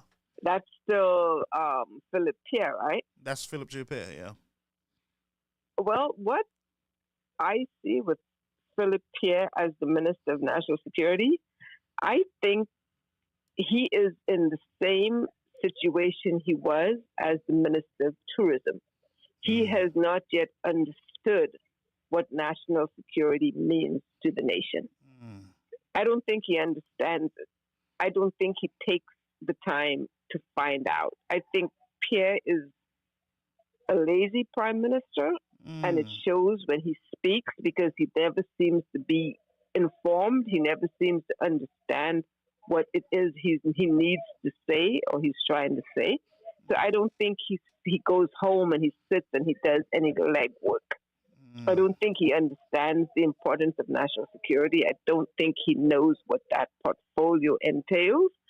And I think it's really unfortunate that he has not yet taken the time to shuffle his cabinet to get someone who's truly competent for that position. I thought it would have been done by now. And no, it won't be Jeremiah, although some people are saying Jeremiah. I don't think Jeremiah is experienced enough for that portfolio. That's a portfolio for someone that actually understands or will take the time to educate themselves in an effort to make that portfolio work. So I don't think he's doing a very good job.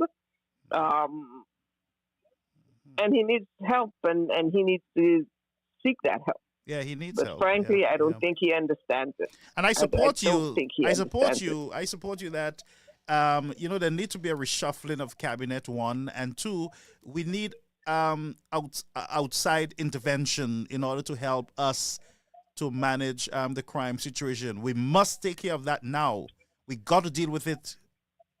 We got to treat it like an urgent matter. And I think that they're just messing around. It is urgent. Yeah, they're playing around with urgent. it. Yeah. It has been urgent, but somebody has to ask the question. Yeah.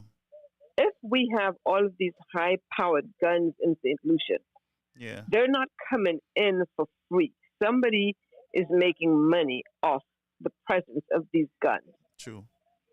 Who's making that money, and how are they cleaning that money?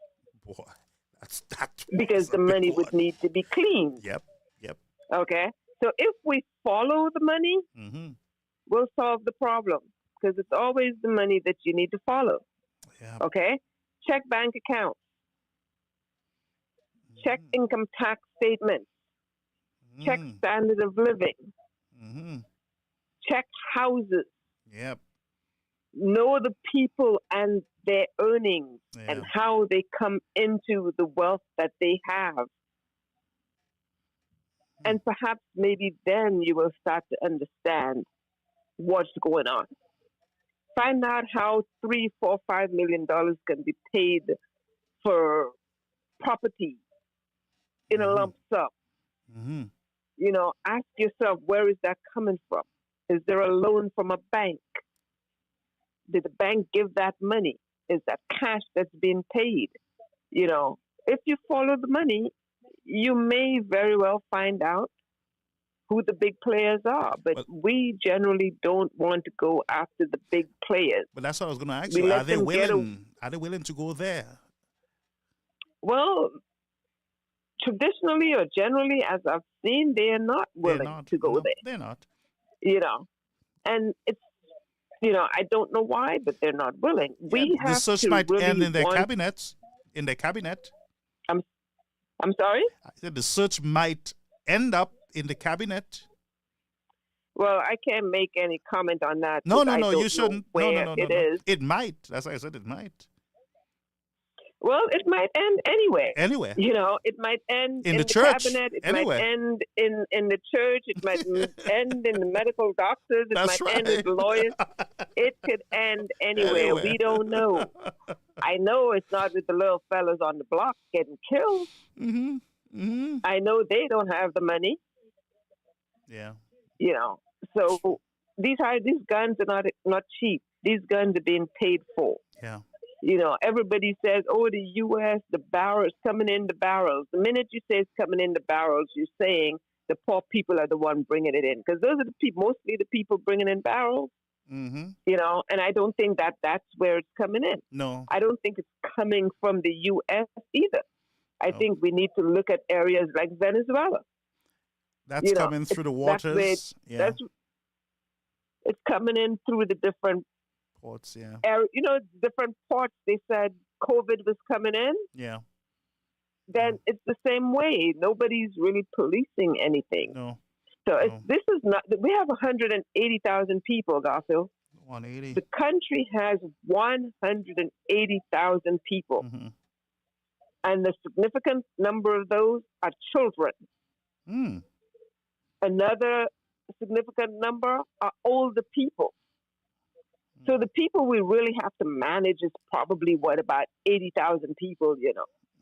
That's a small corporation. That's a small company. Yeah. So how we can't manage 80,000 people, we have millions and millions and millions of dollars coming through this country. What are we doing with the money? Yeah. You know, it makes no sense to me. There is more than enough money to run this tiny little company properly. Yeah. You know, it's not a lot. You don't have a lot of people you're managing. 180,000 people. That's nothing. True. That's the size of the the Department of Education in New York City. Yeah. The Department of Education employs 80,000 people. Can you imagine the head of the Department of Education in New York City saying they can't manage the department? That will be a joke. It's not a lot of people. No, it's not. It's not a lot of people. It's not. So if it's not being done, it's because there isn't a will to get it done. Too many people are afraid to do the right thing. And then actually get in office and get things done. Pierre came into office and all Pierre said was, Shasney. And corruption. We won. Shastny. We won. That's all we heard for 2 years. But you think that they're going to find any corruption? I think that what do you call it, the public prosecutor? Well, let's look at it this way. The SLP campaigned on a platform that says there was a lot of corruption in government. And they said to combat that and to bring people to account, they were going to employ a special prosecutor. Yeah. And they passed a special prosecutor bill, or maybe I think the previous administration may have passed that. Yes. But that says that they do that on what, 2-year contracts, 4-year contracts? I think it's 2 years. I don't remember. 2 years, right? They have 2 years left before they will call election. You think within that time they're going to have somebody working on any aspect of what they said was happening? Nah. I don't think that's going to happen. No, it's not. It's not going to happen. No, because number one, Pierre already said that he is not the kind of person to really go after anyone. So he's not going to go after anyone. Not only that, this is a joke. To open that can of worms is to leave himself and his party open as well, because special prosecutor is not going to go after one side and not go after the other. That's true. So I don't think that's going to happen. So St. Jude is not going to happen. The special prosecutor is not going to happen. A minimum wage is not going to happen. No, and that's important. Because you just can't. The only thing I see the government has been doing so far is collecting taxes, and borrowing, accumulating it, and letting it sit. So right before election, they flood the economy with money, lead the people to believe somehow things are getting better.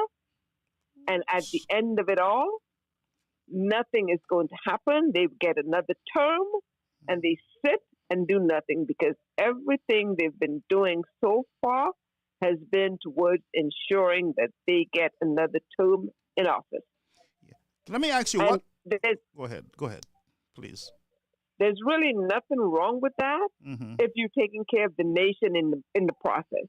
But they're not taking care of the nation. They're saving the roads are in a mess because they're waiting for closer to election. Yeah. Then they're going to hurriedly get all the work done. So we suffer for 3 years. Yeah. So you can have 1 year of allowing the people to earn some money, and then they turn around and give you a vote. That's just manipulating people, and it's abusive. Yeah. Let me ask you, what do you think of the Panama account issue that Pierre threw out at the people? The Panama account? Wow. You know what? I followed that at the time it was happening. It was fresh, but I don't remember what the issues are anymore. I don't keep these things in my mind. I just wanted to get your pick your mind on some of the issues that we discussed in the past, because I think Pierre came out and he said I there was remember that one. Yeah. If you can tell me a little bit about what was happening at the time, perhaps I will recall, but I don't recall as I sit here. Yeah.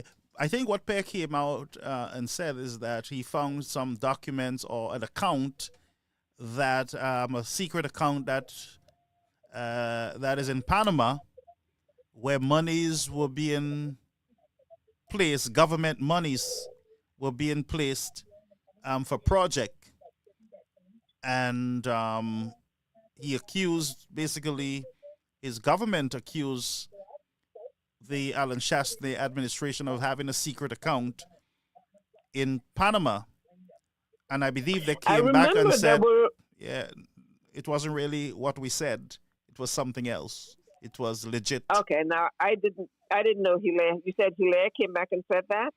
Not Hilaire, I didn't know that. Not Hilaire, but what he came back and what they said, it was not any secret account.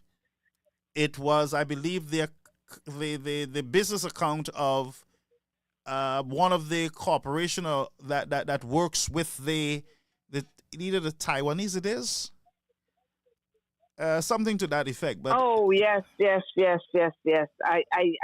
remember, but I don't remember the position that I had taken. Mhm. I do remember that I did not side with the previous administration on that issue. But specifically, the reason I can't recall it at this point. I would have to go back to my writing to remember exactly what it was. Kenny brought it up in the But House, and the Prime Minister spoke about it on HTS, I believe. That was recently or back? Last year, not recently. Last year. Yeah, Yes. I remember Earlier, I taking believe. part in the debate last year, Mhm. but I couldn't do justice to it right now on a whim because I don't recall okay. all of Yeah. the issues. And I understand because me too, I'm still, as you heard me, I'm trying to still figure it out, but yeah, I appreciate talking to you tonight, even though, I try to understand you a lot. Sometimes I get lost, but I really appreciate, your input, and I am willing to learn. I'm willing to learn and to I was correct not myself. mocking you, I thought and I was not trying to make you sound bad. As a matter of fact, I listened to Nancy Charles tonight as well, and I sent her a personal message on something she'd said, and she was appreciative of it. Yeah. So I'm not trying to make anybody look bad. Okay. But it's a pet peeve for me when factually incorrect information is or somebody's interpretation, because it makes it difficult for people to make informed decisions when what they're hearing is incorrect information. And I don't think we're being fair to the nation, and we're not going to move from point A to point B if we continue to do the same things the same way. And I agree Give with people proper information so they can make proper informed decisions. And that's all I'm saying. And I agree with you, because we saw the Labour Party putting out a lot of fake, false or half information and confusing the people. And I always say, let us try our best to give the people the right information, allow them to make, allow them to make a decision based on the truth and not on a lie. Well, the truth, the truth. I think perception ends up being the truth most of the time. But yeah. You still need to give the people. I trust the people's judgment. I trust the people will know the right thing to do, and so I believe in giving the people proper information for them to make good decisions. And I take because your if they don't have the proper information, the decisions we make are generally flawed, and that's why we always think, well, the people made a mistake with their vote. Last election, a lot of us said the UWP never came back to refute any of it. Yeah. And so the people went to the polls with one set of what they thought were facts, because the other side never clarified. We can't be so arrogant as to believe that we ought not to clarify situations. We got to clarify when stuff. People say them. That's right. You got to clarify. You got to give people the other side. Because they were saying that Renault was getting that Fresh Start was getting all the jobs, the contracts on the UWP, and Renault came out and debunked that lie from the party. He said, no, that's not true. I am the one that was getting all the jobs from the government, the United Workers' Party government. So, we got to be very careful. You're right, and I yield to that, and I accept that we need to try our best to put out, give people the right information. And when we put information out and we come across the truth, it is always good to come back and make the correction, so at least people, would. Well, it builds trust. Yeah, it does. It does indeed. But that is my 2 cents. I try to stay off the radio really lately. I haven't been saying much.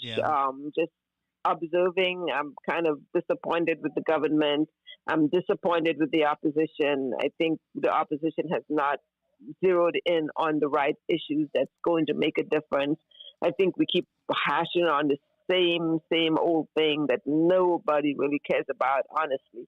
And I listened to Girodi tonight, and she talked so much about, in my opinion, a lot of nothing, and that's not going to get us from point A to point B. You know, I am UWP member, and I will remain a UWP member. I have no reason yet to change that. I have not given up on the party. Oh, I wish good. the members of the party that turned its back would come back and help build some strength. Yeah. But a lot of people talk a lot of stuff that keeps people away, and as long as they continue to do it, the next election ain't gonna be ours. Let me tell you. Yeah, but we got to work together. Yeah, we got to work together. You know, to and as I always tell people, the United Workers Party is not a cult where, you know, you got to walk this line, or, you know, there's a lot of difference of opinions and everything, and we should welcome, you know, that type of diversity. I gave my opinion, and Girodi tried to read me the riot act. Like, for what? We're in the same party. What is your problem? I can probably pull more votes in Castries North for you than you can pull for yourself if you continue to run. But you wanna just me. Why me? You know? So when we can't see that we're dividing ourselves, how are we going to win an election dividing ourselves? It doesn't make sense. Mm-hmm. It doesn't make sense. Yeah, so you're going to call people names, say bad things about them, and on election day, they'll take their 30 family members and go down and vote for you? That ain't going to happen. Okay. Come on. Be smarter than that, but that's me. So what can I say? All right. So thank you so much for calling. Thanks for having me on. Okay, Doc. Thank you. Good night. Thank you. Good night. Good night, yes. All right, folks. That was former magistrate Nigel Toussaint. And, you know, everybody, you know, have their position. But I say to you, friends, there's a whole lot of problems in our society, and, you know, we got to work together to get this government off the backs of the people of St. Lucia. So, folks, I got to go. My daughter just said I need to cut. Okay, so I got to go now, folks. I don't know what my daughter just said there. She, stopped me and tell me, do me that, which means it's time to just stop. Time to just stop. So I got to yield. Long time we have not played our brother. So let's see if we can play him now. Why is me on?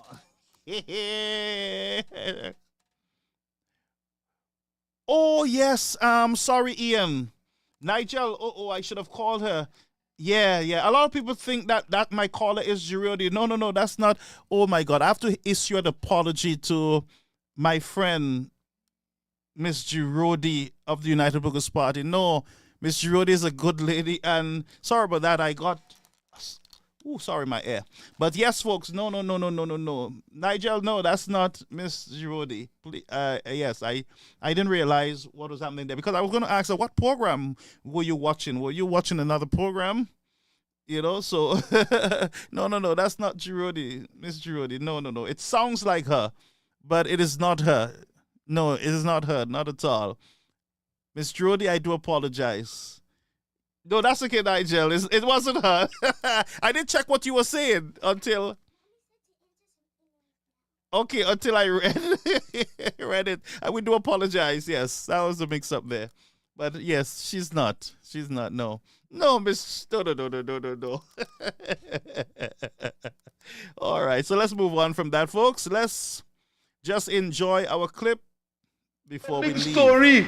Philip J. Pierre attacked elderly people and a big story. A big story. I must apologize to elderly people. A big story. Philip J. Pierre attacked elderly people and a big story. A big story. I must apologize to elderly people. A big story. Philip J. Pierre attacked elderly people and A big story. A big story. I must apologize to elderly people. A big story. Philip J. Pierre attacked elderly people and tell. A big story. A big story. I must apologize to elderly people. A big story. Philip J. Pierre attacked elderly people and tell. A big story. A big story. I must apologize to elderly people. A big story. Philip J. Pierre attacked elderly people and tell. A big story. I must apologize to elderly people. A big story. Philip J. Pierre attacked elderly people and tell. A big story. A big story. I must apologize to elderly people. A big story. Philip J. Pierre attacked elderly people and tell. A big story. I must apologize to elderly people. A big story. Philip J. Pierre attacked elderly people and tell. A big story. A big story. I must apologize. Listen to me. The sky is falling. Lucian, watch your bread. You all like too much row. This short fella. You all like too much row. Go to your bed at the sky is falling. 10:38, you all are still up. Go to bed, folks. God bless all of you, friends. This short fella. Have a beautiful night. Blessings. May God watch over you. The sky is falling. As we depart one from the other. Sleep, my friends. And understand that there are angels guarding you, watching you as you sleep. Remember to pray. Thank God for another day that has gone into history. Thank him that he gives you strength for today and a bright hope for tomorrow. Blessings, folks. See you when we see you. Love you, and let us stay together, friends. Let us keep the unity and keep focus on the work that is before us. And let's be kind one to another. All right, let's be kind one to another. Somebody asked me to pray. Father, bless your people as we depart. We ask, God, that you forgive us for our sins, cleanse us from all unrighteousness. Forgive us, God, where we have wronged each other. Teach us, give us a heart of forgiveness, a heart of love. And Lord, as we sleep, I ask that you allow your angels to encamp around us, to keep us from harm. Keep the evil one away from us, God. Bless our children, our young men, oh God. Open their eyes that they may see God. I ask, oh God, that you bring peace and tranquility to the land. Guide the leaders as they lead your people, the lead a nation, oh God. So continue to provide the daily needs of your children according to your riches in glory by Christ Jesus, we pray. In the name of the Father, the Son, and the Holy Spirit. Amen. Folks, adios, amigos. Enjoy. Okay? Martin, you give a lot of trouble tonight. Martin Francis, who by track also. I gotta call mommy. I gotta call mommy to fix you. Mommy. Hey, why is me? I got it, Reverend. I got it. Good night. See ya.